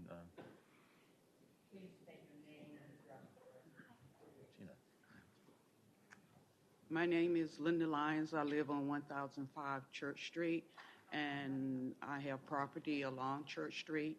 I had sent in a letter, and so I guess they will read it, or you have received it, but I won't go back into details of what I have already said. But at looking at this, and I'm sorry, should I read it? Ooh, I don't have my glasses on. Okay. To the Town of Morrisville Planning and Zoning Board, my name is Linda Lyons. I'm representing the Lyons family about the proposed zoning of the transit-oriented development zoning district. I am representing 2 properties that would be affected by the change made in the TOD zoning district. I was very surprised at the new high-density apartment that was built on McCrimmon Parkway, and I'm even more surprised that there is a proposal to build a condensed North Hill right in the center of Morrisville. I have a few concerns about this proposal, as there seems to be so much development in Morrisville happening recently. Our roads are already packed with traffic, and Morrisville would have prepared itself. Wait a minute, I'm sorry. And Morrisville will have to prepare itself for the woes of having more visitors and residents.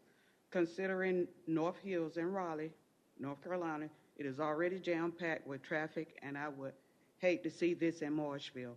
Morrisville cannot handle the capacity of this proposal. The Lyons family is against this proposal. And looking at this, and I'm sorry I'm late, I had another meeting to go to, but my concern is building apartments or building everything close to the road. I mean, in the future, if you should want to come back and build, with the capacity of what you're talking about, you're going to need more roads, wider roads. So if you build things close to the road, then you have no capacity to make the roads wider. So that's my concern. And then you're saying that you outdoor eating, outdoor patios and stuff. So is that going to be in front of the building? Behind the building, in front of the building. So then they're going to be close to the road. Because I see like in Apex and other places, even in Durham, they're taking up most of the street so people can have sitting space to eat. So to me, it seems like it's better to put it, I know with the developers, of course, they want to use all the land they can. But to me, it seems like it would be better if you would move it back more instead of being so close to the road. I don't see the use. Even like with the apartments, if you come out, you're right there at the streets. If they had kids or dog that ran in the street, then so be it. But McCrimmon Church Street is already packed. Thank you. Thank you.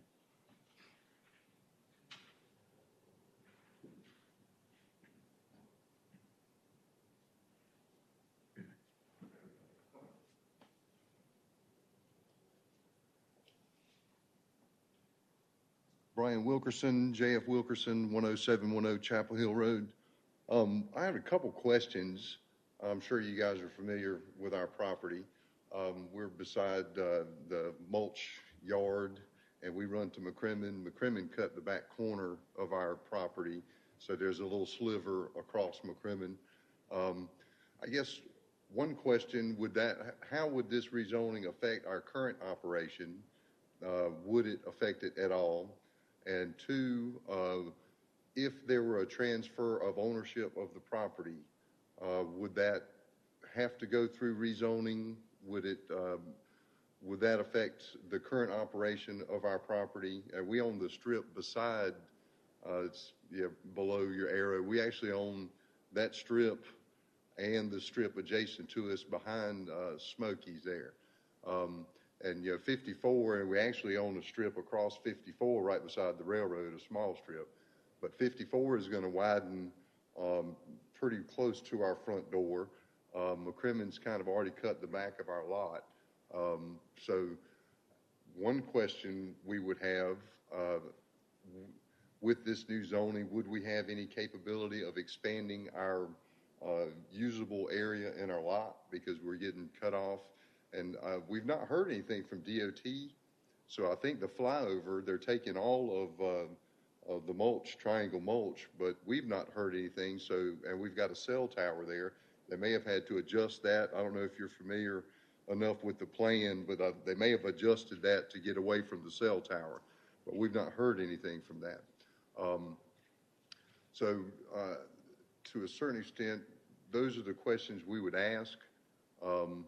And again, there's a lot of development. We've been here for 50 years. We've been here not quite as long, but a long time. Morrisville certainly changed a lot over 50 years. And we certainly understand everybody's desire to have growth in this area. But it feels to us that, and we don't plan on selling the property anytime soon. I'm the third generation of the company, but it seems that this would certainly limit any opportunity or potential opportunity for future development into these three areas. There's a lot of development that has gone on around the perimeter park area. Certainly there's a lot of buildings a lot higher than 50 feet high. They've been given kind of free rein, and Morrisville has been fortunate enough to have been able to recruit all these folks to come here and give Morrisville certainly the tax base that it has. But it seems that these three pieces here have been selected to be, I guess, reserved to the town's vision of the future and not necessarily what the potential property value could be based on parties that may be interested. So we would be opposed at least to the TOD East. And we would like, actually also like, it seems like since this was passed in February, this is a lot of action that's happening really fast. And we just got the letter a couple weeks ago, so we've not really had a chance to do enough research into the facets and have all this information. It would be good if we could get this information and have a little more time to review the impact it'll have on us and our future of the company and property transfer and potential future development of the property. Okay, thank you. Appreciate it.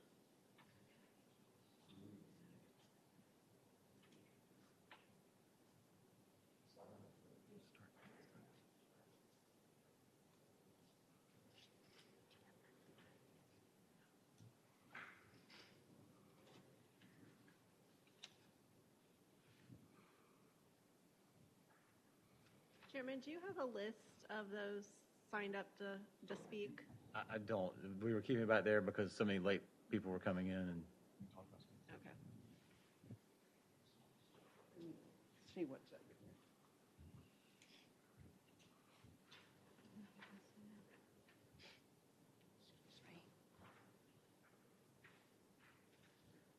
Are you ready for me to go? Yeah. But you're also taking their names. Yeah. Coming back to in-person meetings. It's been a while. And did you have my slides? Did you have the slides? Chris, could you bring up the slides? Hi, I'm Jessica Brock. I'm with Longfellow Real Estate Partners at 323 Davis Drive in Morrisville, North Carolina. So I think okay, this is the project right here, and so hopefully we've highlighted the land that we are talking about. And we're a full-service real estate company specializing in owning and developing premier life science property. Over the past 12 months, we have purchased 7 parcels that I've highlighted right here, and above you can see the site plan, and 22 acres within the TOD East sub-area of the land use plan. This is directly adjacent to the Discovery at Perimeter Park project that we purchased in February 2020 for $64 million, and we're currently repositioning and anticipate spending $60 million over the next 10 years. We now own the majority of this assemblage, which we bought to develop Class A multi-story life science building with first-class amenities. We've met with the city several times, and under the current zoning, these are allowed as office park and research lab, and we took this into consideration when just recently purchasing this property over the last 12 months. Under the proposed zoning, our intended uses would not be allowed. What we want to make sure that the council understands, could you mind flipping, please, so I can tell you when to? It's on a different presentation. I think it's the other one. Okay. We want to build multi-story Class A buildings like you find in Cambridge or South San Francisco. We want to work with the town of Morrisville to find a mutually agreeable solution to locate roads, amenities, and green spaces. This is a sample of a building that we're working on in downtown Durham right now. And these Class A office buildings that we're building are not manufacturing facilities that look like distribution centers. This $150 million investment that we're proposing is something that Morrisville would be proud of and create jobs across all demographics. This is a place where Wake Tech students will come and do internships and eventually work. We take into account sustainability, how it relates to its surroundings. We have local artists that are involved and amenities that are customized. This is a picture of our amenity. It's funny, we spent a lot of time talking about breweries in San Diego that we recently completed. We have a brewery there, we have a coffee shop, and it's open to the public. We don't want to build an office park with a fortress around it. We really feel like the town's vision for the properties align with our plans, but prohibiting world-class research lab would prevent us from continuing our development. We politely request that the rezoning be left open so that we in the town can come to a consensus that allows for multi-story research lab and accomplishes the long-term goals for the proposed area.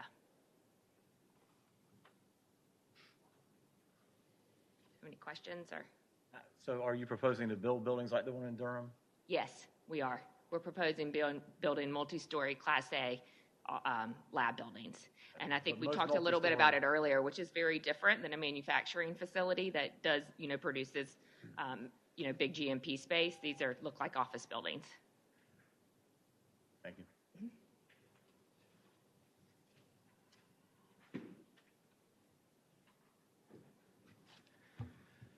Good evening, Mr. Chairman, members of the board. My name is David Bergmark. I reside at 10612 Longholm Way in Raleigh. I'm a senior planner with McAdams, and we were engaged by Longfellow in order to plan the site that was just discussed that would be rezoned to your TOD zoning district from its current office and institutional zoning. The development includes several life science buildings, as just discussed, which are essentially office buildings or research and laboratory space, not kind of manufacturing and distribution space. We've worked on the site for several months and really only under the past couple of weeks learned that under this rezoning proposal, those would become prohibited uses in terms of the office park and the research lab space. We developed a preliminary design for the site that we believe is consistent with your TOD East area, which seeks to bring in commercial office, higher density residential uses, as well as both mixed use office development and standalone office uses, with an emphasis on a campus-like setting. We believe our preliminary design, which you can kind of see on your screen overlaid there, supports these policies. The concept would include 4 life science buildings, 4 four-story buildings, about 130,000 square foot each, with structured parking on either side of the east-west side, strategically placed surface parking interior to the lot, ample green space, new roadways, buildings placed up closer to the road with lesser setbacks per your desire in order to have a more activated streetscape. So we, in developing this plan, really looked at what is your vision for this area, what are we hearing both from staff during our preliminary talks as well as seeing from your future land use plan, and tried to incorporate that into the plan that you see up on the screen before you. I understand the intent of the proposed rezoning is to align the UDO with the TOD East sub-area plan, but in our opinion, prohibiting the office park use, and the research lab use outright runs counter to some of your goals of creating a campus-like setting and supporting your employment base along key transit corridors. I use that word outright very deliberately. I can understand why you want a variety, but I think there's means of allowing it in some capacity without it just being a prohibited use. Furthermore, it will create what we feel is an unnecessary obstacle for companies that utilize the office space for research purposes from coming to this area. Just so you know, before coming to McAdams, I was a planning director for the town of Wendell. I have about 13 years of planning experience. The majority of that was in municipal planning. So I fully appreciate your staff looking to implement this future land use plan through these changes. And I'm very aware of the many pressures they can receive from many sides while doing so. However, I believe there's a way to implement your land use plan, your ordinance amendments in a way that will help realize your vision without preventing Longfellow from realizing its vision as well. And I'm here to just ask you if you could give us time to continue to work with your staff to help find that mutually beneficial solution in a very open and collaborative spirit. Thank you very much for your time. I'd be happy to take any questions you may have. I do have a quick question. So you mentioned 4-story office, and then you showed us boxes, and yet I was just told that that building would be what would be proposed for this. So I'm just wondering how those two statements go together. That's a 6 or 7-story building that is not a box. So that's just an overhead view. That's just an overhead aerial view of the site. But those were currently designed, although we're still under design, as 4-story buildings, 4 of them in dark blue. They would each be about 130,000 square feet. So not like what the picture in the top of corner of that is. So in terms of height, there could be some difference. I think this is more about design and what the look and feel of that would be. Again, we're not keyed in totally on the height, but that's what we currently have is proposed as 4-story. Just trying to get clarity. Thanks. Anyone? I think that's it. Thank you very much. Thank you. Any other? Yeah.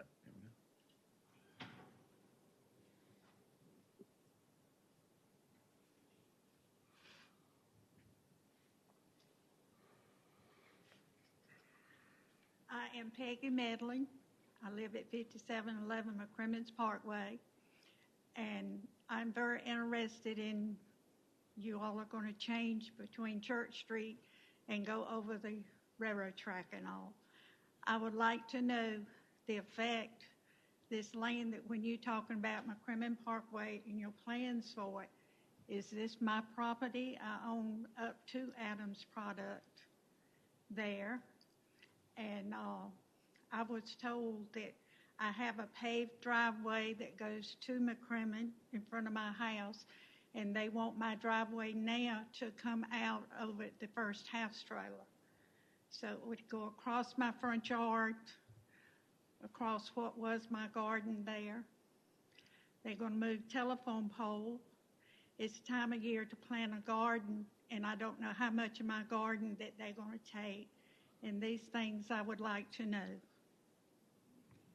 And I have a friend that was at my house one day this week, and she sat there 10 minutes, and she could not make a left-hand turn out of the road. So lots of times I sat there 5 and 7 minutes, but she finally turned right so she could go home, and she lived towards Carpenter. So when you put all of these houses there, I guess you're going to have to give everybody helicopters to get out. Thank you.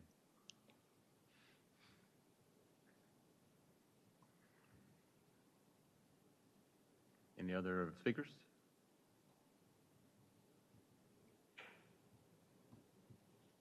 If no more, I will close the public comment period. Oh, do we have more?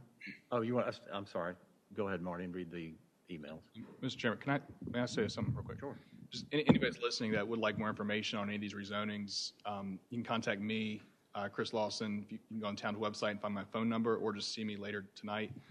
Sitting across from me is our long-range planning manager, who's going to have more information on some of the roadway projects. Again, you just call our planning main line, and we can get in touch with you and talk some more. Thank you. And I just have a clarification. So we use the same communication strategy for this rezoning as we did for all the previous TOD, everything involving the UDO and all the changes we made over the last 5 to 7 years, right? So slightly different. We felt because of the lengthy land use plan process, we thought folks might be more aware of this, but we also sent out maybe a month ago a letter to every affected property owner letting them know this was going to happen. And then, of course, the standard rezoning practices we do. So that didn't happen previously, and that may be why people were unaware of what we had done with the land use plan? Yes, I think. Say it again. I'm just wondering why, if we had communicated with people previously, we may have a gap because we went through this long process, and we've talked about the TOD, right, east, west, all these areas for some time, and it seems to be a good amount of people who are communicating they were not aware of those. I just was wondering if we've changed strategy and maybe it's more effective now, or. Yeah, I would say the land use plan was a town-wide focus, and staff handled that, did a town-wide outreach, as well as some property owners. I'd say with the rezoning, we are required to specifically let every single property owner know, and that's the case right now. Right, because we did that with the total, when we incorporated the UDO, we did that previously, okay, but not for the land use plan. So if I could just expand on that, I mean, there's an expressed desire by town council to expedite these amendments to the development pressure and on the time committed to the sub-area. Right. And not wait a year and a half until you hire a consultant and go through everything that all works or not. So, there was a considerable outreach and a lot of one-on-one conversations with many of the property owners, probably more so in the urban area. Okay. So as Chris indicated, several weeks back, we knew that there were some property owners that we hadn't talked to yet. So we just sent out a courtesy notice that something is coming, give us a call, love to talk to you. And then they got the formal notice as well. And we go to website out. Okay, thanks. Go ahead. Okay. I have 3 emails that were received today. Dear Board, my name is Matthew Stevens, and my family has owned about 120 acres in the McCrimmon small area since 1997. We have been very supportive of the future land use changes and continue to be supportive of the rezoning to Business Activity Center. We hope to see the airport overlay changes to AO-B to be concurrent with the rezoning as well. There is a great demand for multifamily in that area. It will only help bring a mix of uses that everyone wants to see. In reading the Gateway Overlay District proposed amendment, there are a couple of issues I would like to address. 3.8.4C4, the cap on loading docks overhead doors to 2 is very restrictive. I understand the desire to get away from big box industrial buildings, but the life science product happening all around the area has the potential need for these doors. It would be a blow to any recruiting efforts for companies like that for this small area. Section 5.3.1.c, the block length requirement seems unnecessary and may cause an issue with any campus-style development. I would prefer for these types of restrictions to be guidance instead of mandatory. I have dealt with block lengths in other jurisdictions. They become impediments to developments and cause delays for planning purposes. Thank you, Matthew Stevens, Stevens Enterprises. All right, next. Good afternoon. In advance of tonight's PZB meeting, we would like to submit the following comments for consideration by the town. I am a principal with Edgewater Ventures, and we are currently under contract on a 75-acre tract of land along the new McCrimmon Parkway extension. We would like to advocate that the airport overlay amendment is put into effect in order to maximize the potential of the new BAC zoning for the McCrimmon Parkway Extension Corridor. In addition, we would like to propose the following changes to the UDO. 1, in Table 4.4.4, temporary use / structure table, we would recommend including food truck as a permitted use in the BAC zoning district. Food trucks serve as an important amenity to attract tenants to office parks, apartments, and centers of recreation, and we believe this should be permitted use in any district where a mix of uses is encouraged. 2, Section 3.8.4C4. The language around loading docks is too vague and too restrictive in our opinion, particularly since the amount of loading that is needed is often correlated to the overall size of the building. If the intent is to reduce truck traffic, we would recommend revising the language by using a number of dock doors per 100,000 square foot ratio. We feel that dock doors per every 100,000 square feet should be an appropriate ratio that achieves the intent of what the town wants to prevent in terms of truck traffic, while still not impeding efforts to attract innovative companies in the biomanufacturing, advanced manufacturing, and research and development fields. 3, Section 5.3.1C, the 800-foot maximum block length stipulation would seemingly create complications with what the town is looking to achieve with their desired cross-street connections, especially considering the distances between existing and proposed cross streets. Thank you. This is from Scott Humphrey, Edgewater Ventures. Good afternoon. Please accept the following as comments to be noted during the Planning and Zoning Board hearing tonight. My name is Rob Griffin, and I represent the Real Estate Matters of Morrisville Properties, LLC, an entity with approximately 75 acres of land along the new McCrimmon Parkway extension. As mentioned previously to the council, please make sure the airport overlay amendment is put into effect in order to maximize the potential of the new BAC zoning proposed along the McCrimmon Parkway extension. Let's see. Additionally, we'd ask that the following proposed changes to the UDO relating to the rezoning and the new gateway overlay be considered. 3.8.4C4, if loading docks can't face a major, minor thoroughfare or residential district, why place the cap on them? If this area is meant to allow and support retail and possibly life sciences uses, the dock cap would be a major impediment. The existing Morrisville Walmart has 3 times this amount. Other big box retailers that could now be permitted in that area would need more as well.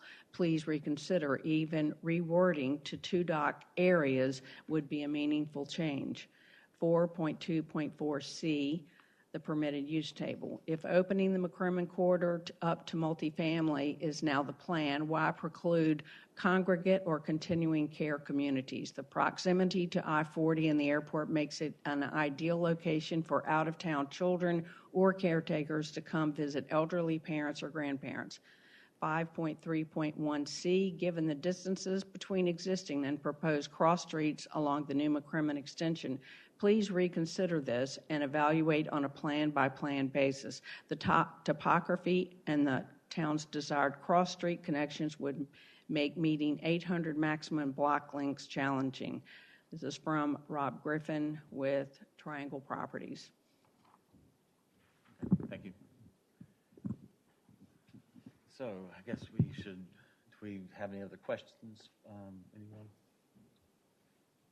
I mean, questions for Chris before we discuss or decide what we may want to do? No questions. I mean, I make a general comment unless anybody has questions. No questions.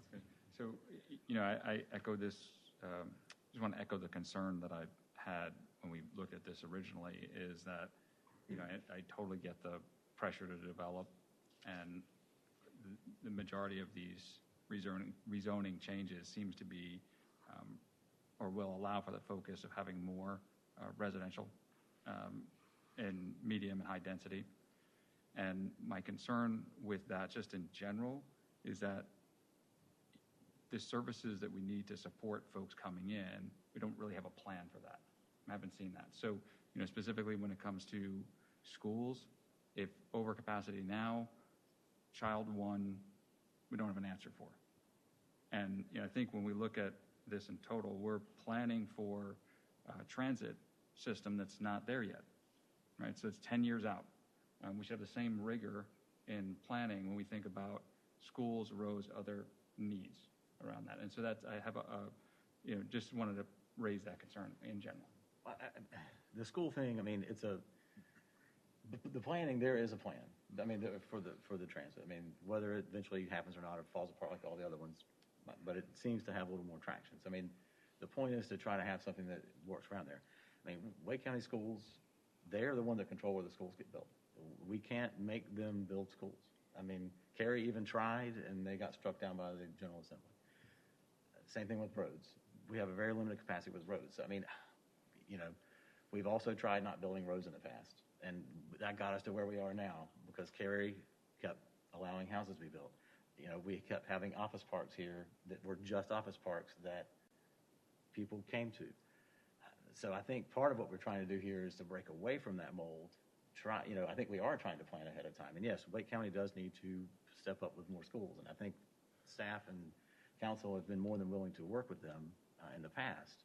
I just don't, I would hate to let the desire for all these things that have never happened in the 50 years that I've been in this area to suddenly start happening again, hamstring us and just continue with more of the same. And I think this area, the idea is to not have more of the same, not have a bunch of 4-story box office buildings, which is bringing cars to them, but having no opportunity for people living nearby. Not that you necessarily stop everything, but I think that's the idea that we've been talking about for these areas for the last few years. And it's unfortunate maybe people weren't clued in on this process. But anyway, I think we keep getting hung up on the school thing, and it's a thing that is worth pursuing for sure. But I just don't know that we can start making Wake County build schools when they never have.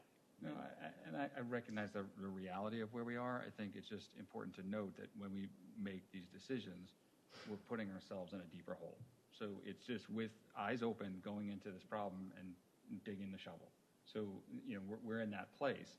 So it's just being aware of that's right. But I disagree that we're digging. I think continuing to build exactly what we've been building, which was some neighborhoods way over here in another area, and then some buildings over here, that's digging with the shovel. Throwing the shovel away and trying to do something different, I think, is what the whole point of this process was on these TOD. I don't think that is doing the same thing that has been done that dug the hole that we're in. But I guess there's ways to disagree with that.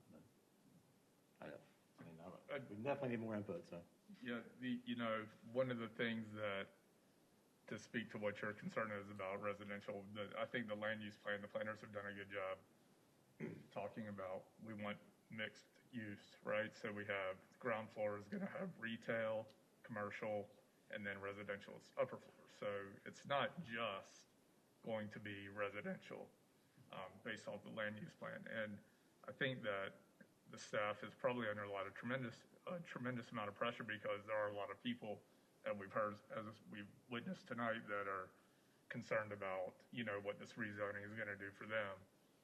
But for the town of Morrisville, we really have to think about, with the transit, the future.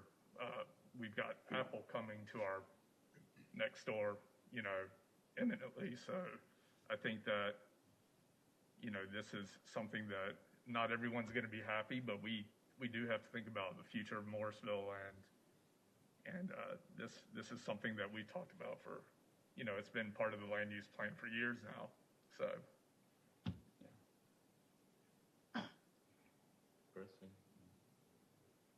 I would support making the motion for all 5 of these today, with the exception of changing the verbiage on R&D labs to exclude manufacturing. Other than that, I would support all of them. I would just say, we've heard a lot of comments tonight. Some of them are very general in nature. Others were very specific. I think we heard more tonight than I've heard in the year and a half or so I've been on the board. altogether. But I think as a board, are we prepared to vote on what has been presented to us, or do we want to direct the staff to go back and look at some of these comments that these speakers have made and tell us, yeah, this is doable, but we don't recommend it, or, it's not doable, we don't, whatever,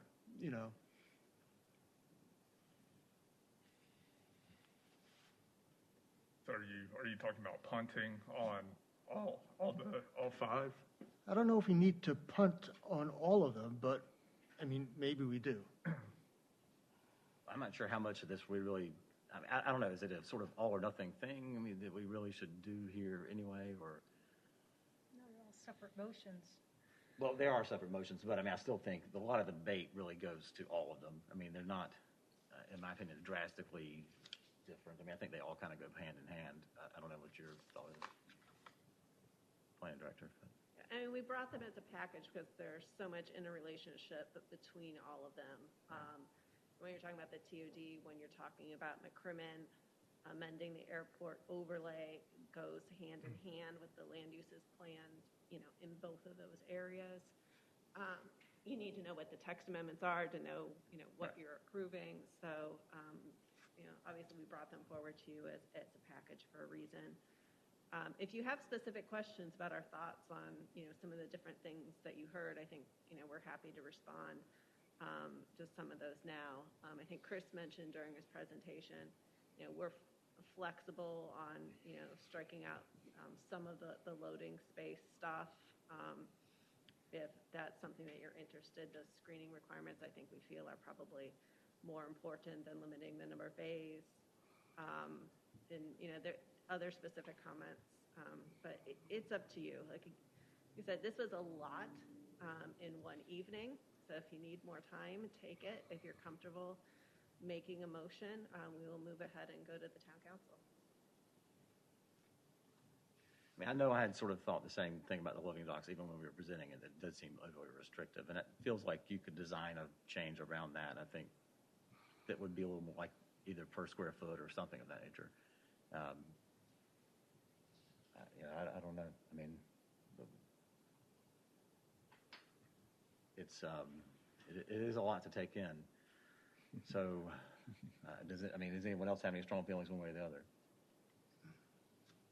I'm willing to make a motion on the first one. Yeah, definitely the Let's airport. just start moving through So this. yeah, I agree. That's probably one that we would do no matter what. I think the presentation is good, but at least for me, I read all of the attachments that were sent along, every single one of them. And so for me, I felt I invested the time to get to this point that this makes sense to me and was consistent with what we did. Sometimes when we go through the presentation, we forget all of the attachments that showed every single red line. And, so for me, I have a level of comfort. So. And I will say I did as well. And to me, a lot of this dovetails in with what we have talked about in the previous land use plan and even going before that. So that, this is really just the sort of nitty-gritty details of what I think multiple councils and multiple people in the Planning and Zoning Board multiple consultants have all sort of been doing. So I don't think that any of this is drastically different, although I do feel, if people have certain plans or certain desires, I understand that. It certainly appears that the market for some development on this site is there.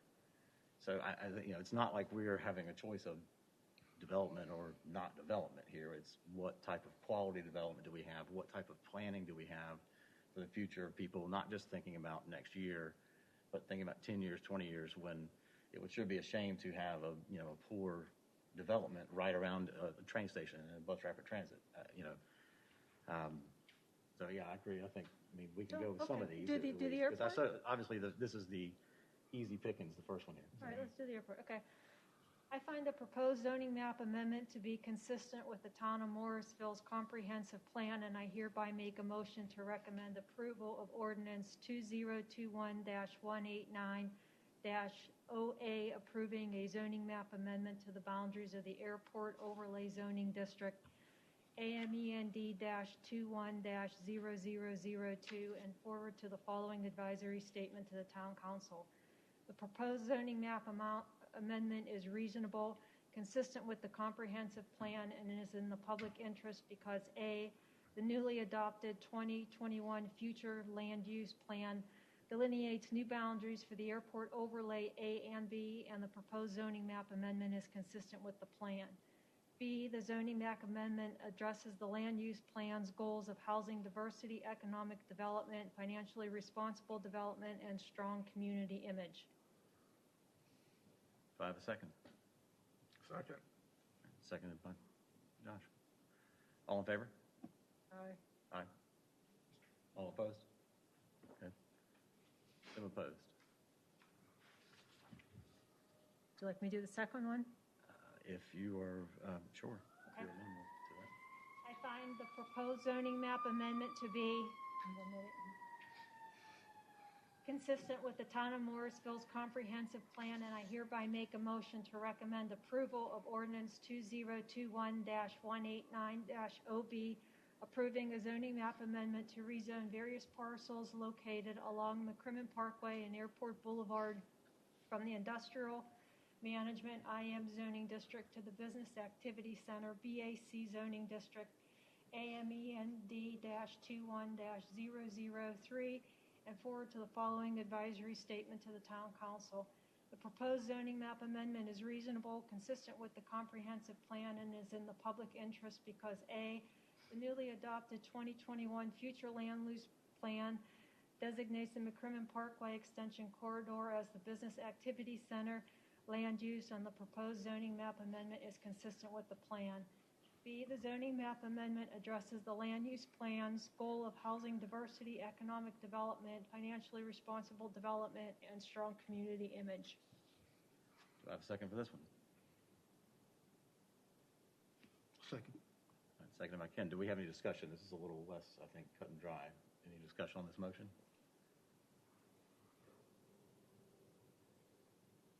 Arguments for or against, anyone? All right, all in favor? Aye. Aye. Opposed? Tim is opposed.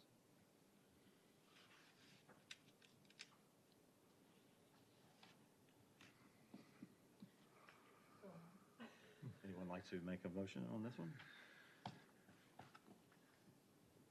Now we're getting into the ones maybe, are these the ones that we want to have some more discussion on? I mean, if there is any, we should either discuss it or we should, I don't know, I don't hear much more discussion. Does anyone have any questions or for the staff? I mean, I guess, so your concerns are, Tim, are we just going too fast? Should we allow more time? Or? No, I think in general, just to reiterate the concerns, I think overall we're putting plans forth to increase residential and without the services to support. Okay. So, and that's just across the board. Right, I got you. So that's just a general concern, not to beat it to death. Okay. Well, I mean, just because it could be useful sometimes to hear, other arguments. That's I just want to foster as much discussion as possible because this is not, just a small parcel on Wilson Road here. So. Do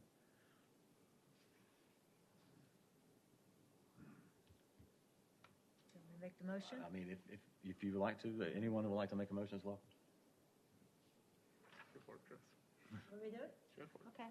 I find the proposed zoning map amendment to be consistent with the town of Morrisville's comprehensive plan, and I hereby make a motion to recommend approval of ordinance 2021-189-0C, approving a zoning map amendment to install the Gateway Overlay Geo Zoning District on various parcels along the McCrimmon Parkway and Airport Boulevard, AMEND-21-0004, and forward to the following advisory statement to the town council. The proposed zoning map amendment is reasonable, consistent with the comprehensive plan, and is in the public interest because A, the newly adopted 2021 future land use plan calls for design standards to ensure that the McCrimmon Parkway Extension Corridor develops in a way that builds upon the community's image and identity, and the proposed zoning map amendment is consistent with the plan. B, the zoning map amendment addresses the land use plan's goal of housing diversity, economic development, fiscally responsible development, and strong community image. Do we have a second? Second. Okay, both Ken and Josh. All in favor? Aye. Aye. No opposed? No opposed. All right, do we have a motion on the second to last? You want to do it? Sure. Go ahead. I find the proposed zoning map amendment to be consistent with the town of Morrisville's comprehensive plan, and I hereby make a motion to recommend approval of ordinance 2021-189-0D, approving a zoning map amendment to rezone various parcels to the transit-oriented development, TOD zoning district, amend -21-0005, and to forward the following advisory statement to the town council. The proposed zoning map amendment is reasonable, consistent with the comprehensive plan, and is in the public interest because A, the newly adopted 2021 future land use plan designates several areas of town to be developed in a fashion to support future transit stops, and the proposed zoning map amendment is consistent with the plan. B, the zoning map amendment addresses the land use plan's goal of housing diversity, economic development, fiscally responsible development, strong community image, and concurrent transportation infrastructure. I'll second. Okay, Chris second. All in favor? Aye. All opposed? We have 2 nays. So the last one is where we sort of have a lot of stuff out there. So again, I guess if we were to approve this, how would we go about doing it in a way that makes sense? Yeah, I mean, we could run back through the presentation and identify specific things and have the board identify specific language. We could do a combination of that and general guidance. We could do a combination of those two plus, or just, based on the conversation earlier, Director Siegel and I can create language to take to town council based off just earlier conversation. Any number of ways. I've identified a few things that I've... Go through what you sort of identified, and then we can fill in with anything we think might be... Okay, so I think the...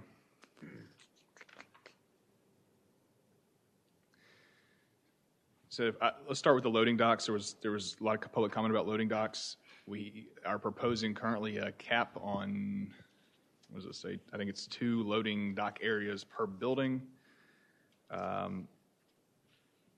Based on comments tonight or your own thoughts, would you want us to remove that cap? Would you want us to make it based off of, I think I heard 100,000 square feet. Per 100,000 square feet, you could get 2 loading docks. I mean, I don't know what the fair number would be. And, also when you say per building, obviously some of these are technically multiple buildings, but in one development. But sometimes the line is blurred. Yeah. What's a porte cochere and what's the connection between 2 buildings? And there'd be a lot of sort of ways to sort of hamstring things that we wouldn't necessarily want to do.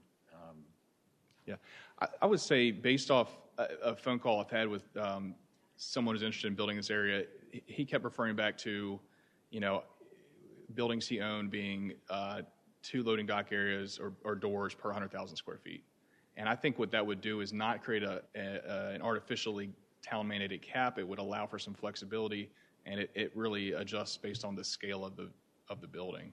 I think initially we had proposed as staff a total cap on the number per development, of loading docks per development, and I think we got rid of that just because, again, we delve in a lot of different industries, but we're not really experts in any of them, and I think we wanted to leave some flexibility.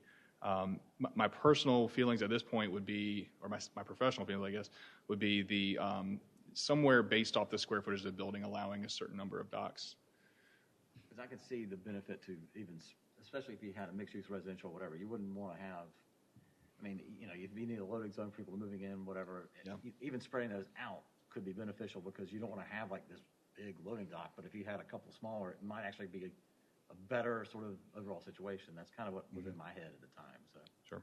It sounds to me like they're doing manufacturing if they need more than 2 loading docks, which is a different issue or a scheduling issue. I lived in a 56-story apartment building, and we had 2 loading docks. You learned how to have 2 hours to load and to unload, and the constant churn of people, and the same with manufacturing. If you leave your truck there all day because you're working product, you're baking product and loading a truck, that's an issue with the owner of that building, not the truck dock itself. So I don't think it's related to square footage, it's the usage of the building.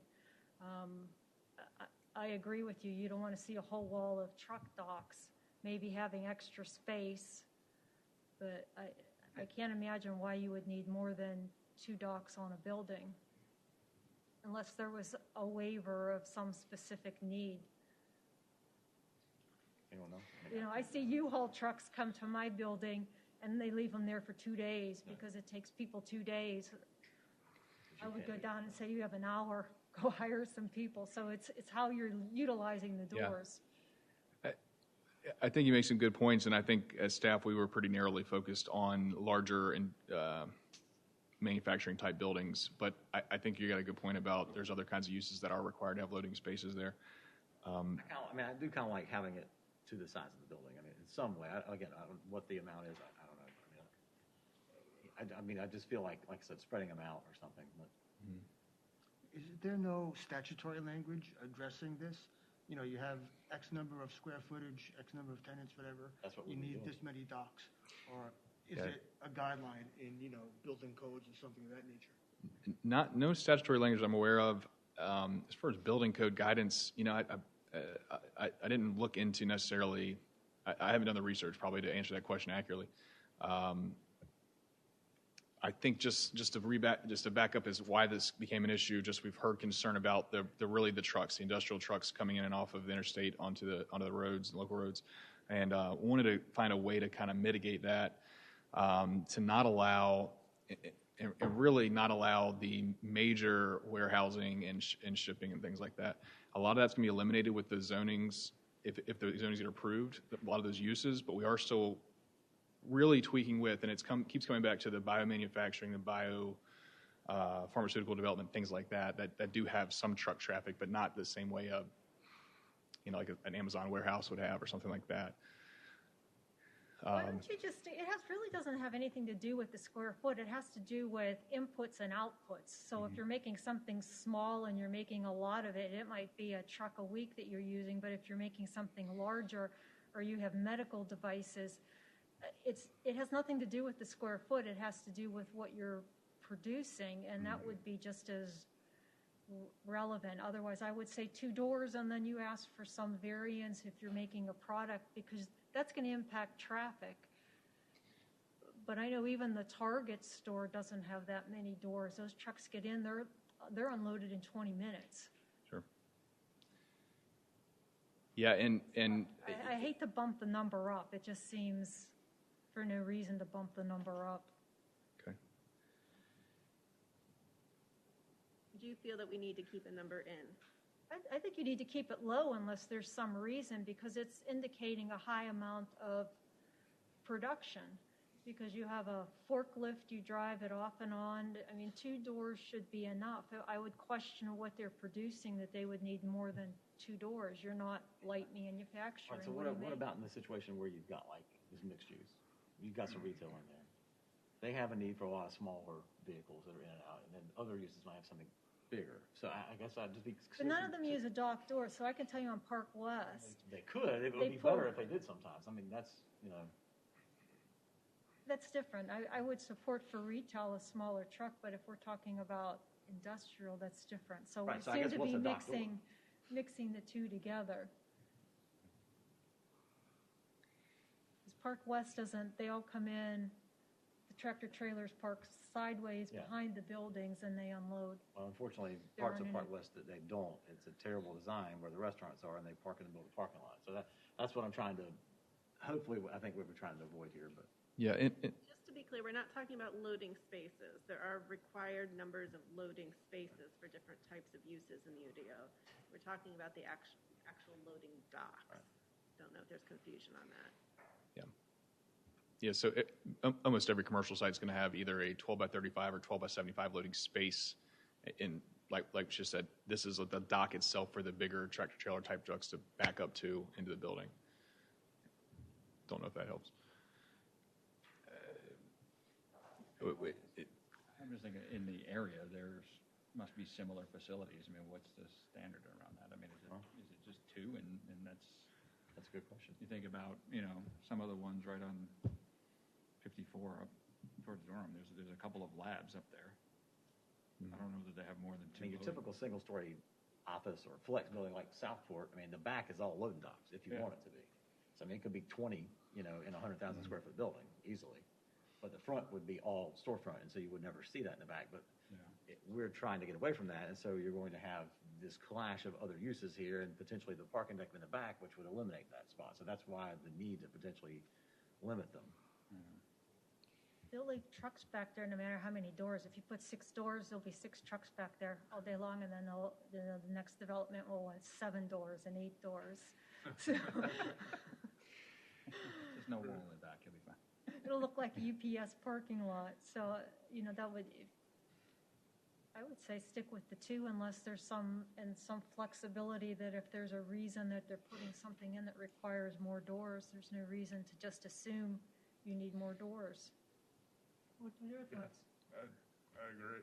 We're getting pretty deep into loading docks here. So, I guess, it does seem like there's a consensus around 2. I suppose if, you would recommend to council, if you did some research and found 3 was a better number, would anyone be upset with that? No, Yeah. without But let's knowing not what's say 8, there. right? Without knowing what's in the building, you can't pick a number of dock doors. Yeah, and that, Can I just make a suggestion? Sure. If you're looking for potential motion language, Yeah. that you would like to, keep a limit on the number of loading docks, but have staff reevaluate that prior to town council to see if there's a way to add additional flexibility. That seems like a good compromise. okay. All right, let's move on to the next thing. You mentioned drive-throughs allowed in the gateway overlay. That'd be along McCrimmon, and I can go back to that slide. So if it is just truly along the gateway, and if it was spacing out between another building, I suppose it wouldn't be the worst thing to have a drive-through or 2. I don't know. It's not that long of a road, so. But it feels like in certain ways it's not a great sort of mix to throw a drive-through in the middle of something where you're trying to build street activation. Whether that works or not, I don't know, but. You certainly do see McDonald's and the like in city core downtown areas from time to time as well. So that does happen, and this is obviously going to be a far cry from that. So yeah, and I'll just add, we had when the original language was proposed also had a 3-foot wall blocking off the drive-through from view. There's also there's drive-throughs around the area that have some kind of walled features. Near where I live, the McDonald's on Peach Street has a feature that comes over your car and blocks the drive-through from sight. We removed the wall requirement because we just thought, well, let's rely on the landscape buffer that's already required. Just thinking about the removal of a drive-through. Well, here we're going to go to all these links of potentially. No, but I guess what I'm saying is, does that? What are the implications of doing that, right? So does that prevent somebody wanting to put something like that? Right, exactly. That was my next thought. You may get the street walk-in traffic. You're not going to get drive-through traffic now. That's going to. It will tip it down to where. Which actually could influence what you have there, right? In essence, somebody's not going to want to put that in there. They can't get the drive-through. Yeah, true. Are we limiting, by 4C, are we limiting developers who need a drive-through over their establishment to one point of ingress and egress? From the street, there's no, what am I saying? Sorry. From the street, the number of ingress, egress is based off our driveway spacing standards. So we're not just creating an arbitrary cap on the number of ingress, egress. It's based on that spacing standards. We are limiting them to only one drive-through lane, and it can only be a maximum of 12 feet wide. So you couldn't have, I guess, a restaurant that comes to mind is Chick-fil-A, has multiple lanes at all times going. And again, that's to prevent when you drive past a restaurant like that, and they've just got cars just sitting there all day. Just prevent that in part.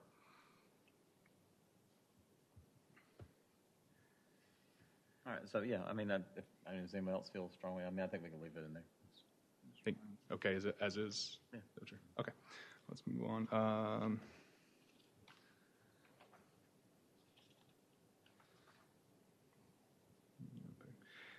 Podium parking. That was my next one. I think what I had taken from our last conversation was maybe just eliminate podium parking, require as an allowed use, as an allowed version of parking, just rely on structured underground and surface parking. I will say, I mean, I'm aware of buildings in the area that have podium parking behind, but on the front it looks like a solid building. I think we'd have to tweak the language in the building design to make sure that's how it works. If it looks like a solid building, but it's not a use, then you've got a hole. Yeah. So, I mean, you may as well just have a surface parking lot there as far as activation.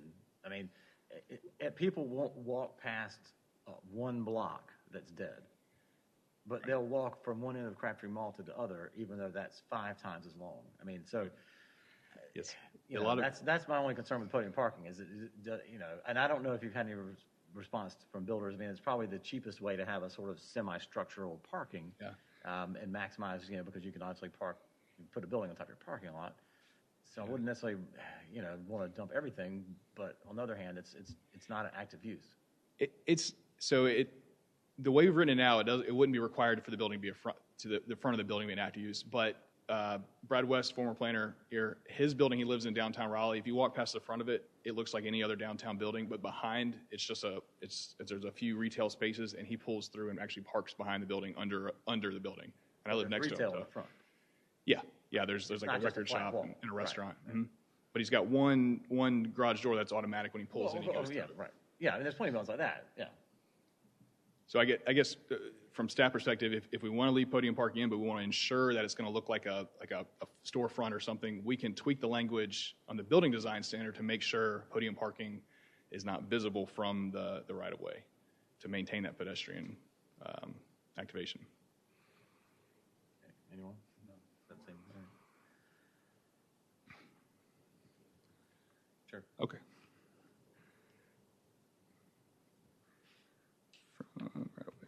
Okay, let me see my notes. I think we settled microbrewery. And then the research lab, I think that was settled also. Let me slide to that one. As far as wanting some delineation between true research lab space, that's more of functions more as an office, separation from the manufacturing uses. And if that was settled, that was the last I had. I also want to point out the motions tonight are slightly different. That's more the form we're going to go to since 160D was approved. We're also going to have a statement for the chairperson to sign once the action's taken. So I think you took action on 4 of the 5. Right. So I guess, Josh, do you have anything we missed? No, that sounds good. My question is, do we need to change the language of the motion, or is it just going to be accounted for with what we just discussed? Marty, I would make the motion with the following conditions: that staff either change X or further evaluate X before. Do we need to say the individual items out, or can we just say the items as discussed in the meeting? I've been taking good notes. Yes, could you repeat those then for us? Do you want me to take a stab at it, Chris?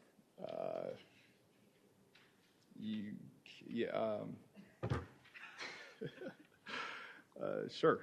Yes, I would. So to modify as you see fit, but what I have is in the gateway overlay, maintain a maximum number of loading bays, but reevaluate for additional flexibility. I'm sorry, maintain. Maximum number of loading bays, but reevaluate for additional flexibility. Create additional design standards for podium parking to ensure they are not visible from the right-of-way. Add microbrewery as a permitted use in the EAC. And break up the research lab definition between lab use and manufacturing use. And the person who brought up in the email the food truck, is that something that was ever considered? Because that actually was a pretty good point. I forgot about that one. Food truck's not an allowed accessory use in the Business Activity Center currently. I think staff feels that it's an appropriate use to add as an accessory. Then we should add that too.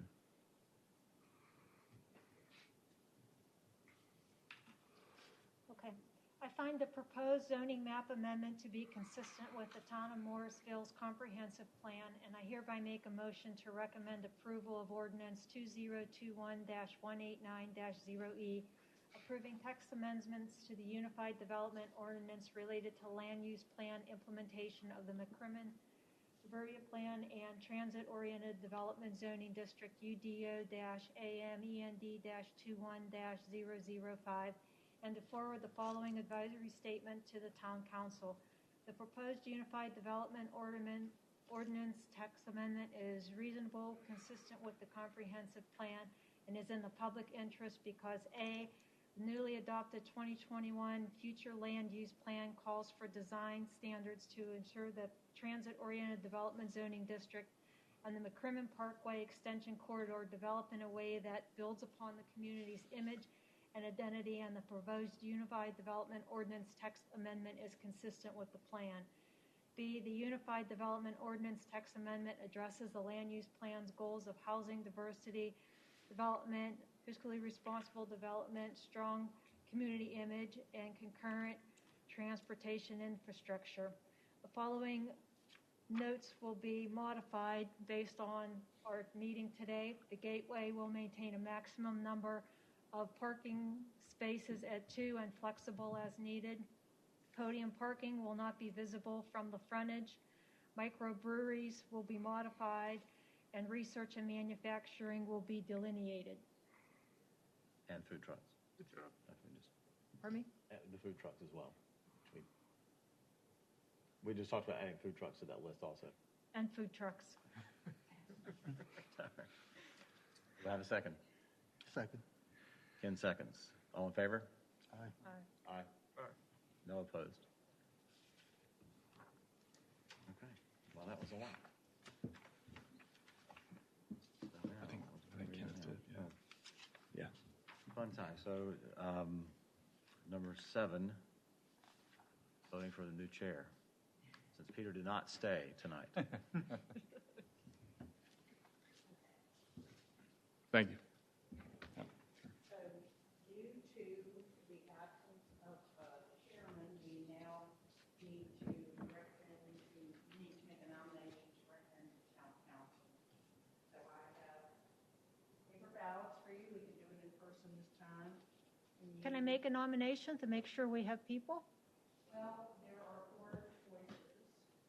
The 4 regular members that we have right now are the choices we have, and you do it either way you want. Yeah, I think we typically do take nominations first and then vote after nominations are taken. Okay. Can I nominate then? I didn't hear. You're saying I can make a nomination? Sure. I'd like to nominate Vice Chair Langston to chairman. He knows both residential and commercial extremely well, and he served us well as vice president. If he's interested? Yes, I'm interested. Thank you. Okay. Any other nominations?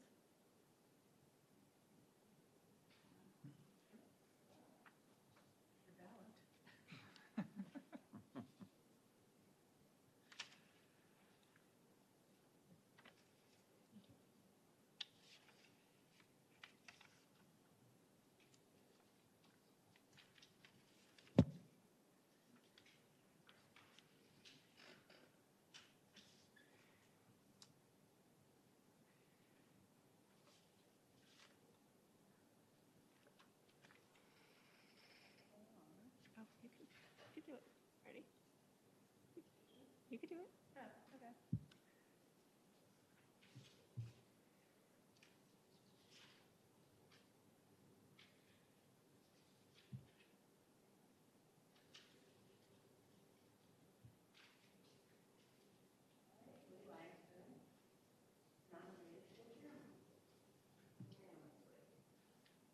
So now that he is nominated for chairman, we will need to nominate a new vice chairman. So either make nominations or. Can I make a nomination? I'd like to nominate Ken if he's interested. He has a depth of knowledge in real estate and commercial as well. If he's interested, I think he'd be an excellent Vice Chair? Interested? Sure. It's a very glamorous position. Anyone else? I'd like to nominate Tim to be vice chair as well. I think that Tim brings us back to reality when we start thinking too big picture, and I always appreciate his comments.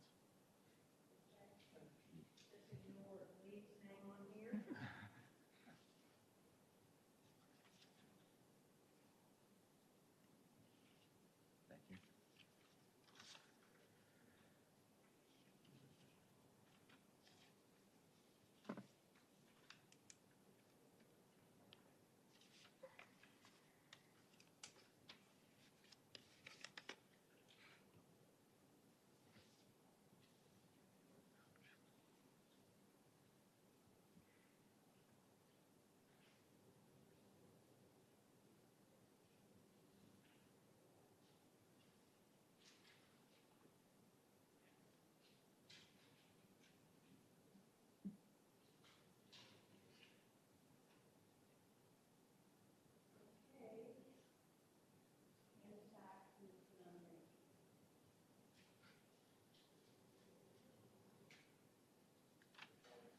Okay, so the All right, thank you, Marty. We will send these forward to council for their decision.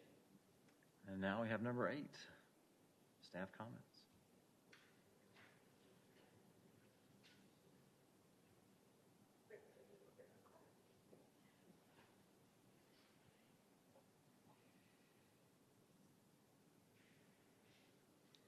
Just to review the April newsletter with you briefly, we did receive 2 new site plan submissions last month. One is for a new mixed-use development located at 1005 Morrisville Parkway. So that's right adjacent to Park West, kind of behind the old Earth Fair building and the Sheets. Looking at a couple commercial outlots. One of them is a bank. And then some multifamily on that site as well. And then the expansion of the Wake Competition Center. So the Loomis building is located just east of their existing facility and looking to redevelop there a little bit at 125 Nova Drive. And then there were no significant major administrative approvals in April. In April, Town Council did approve the rezoning on Slater Road. It was the one that was bisected by Slater with the multifamily development on the south side and the office on the north side. And then the major amendment and rezoning for the aviation landing development. And that is all I have. Okay. So we have board comments. Josh? No comments. Chris? No comments. Okay. Good to see everybody. Yeah, Ken? Yeah, it's good to be back in person. I thank everybody for the nomination. I think any one of us can serve, in any capacity. I have one question. Is it Apollo, the apartments over kind of by Bethany Village? Has there been any change with that? I've noticed that construction seems to have stalled. They've submitted anything or, I have not heard anything. We could check. I don't know. I was As more you curious. moved in your seat, I thought maybe planning manager Lawson had.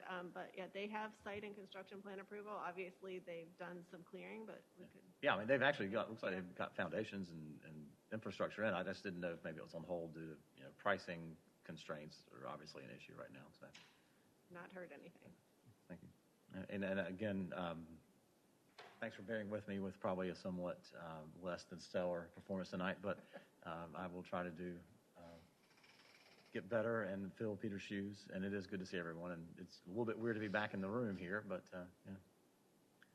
So thank you. Do I have a motion to adjourn? Make a motion to adjourn. Second? Second.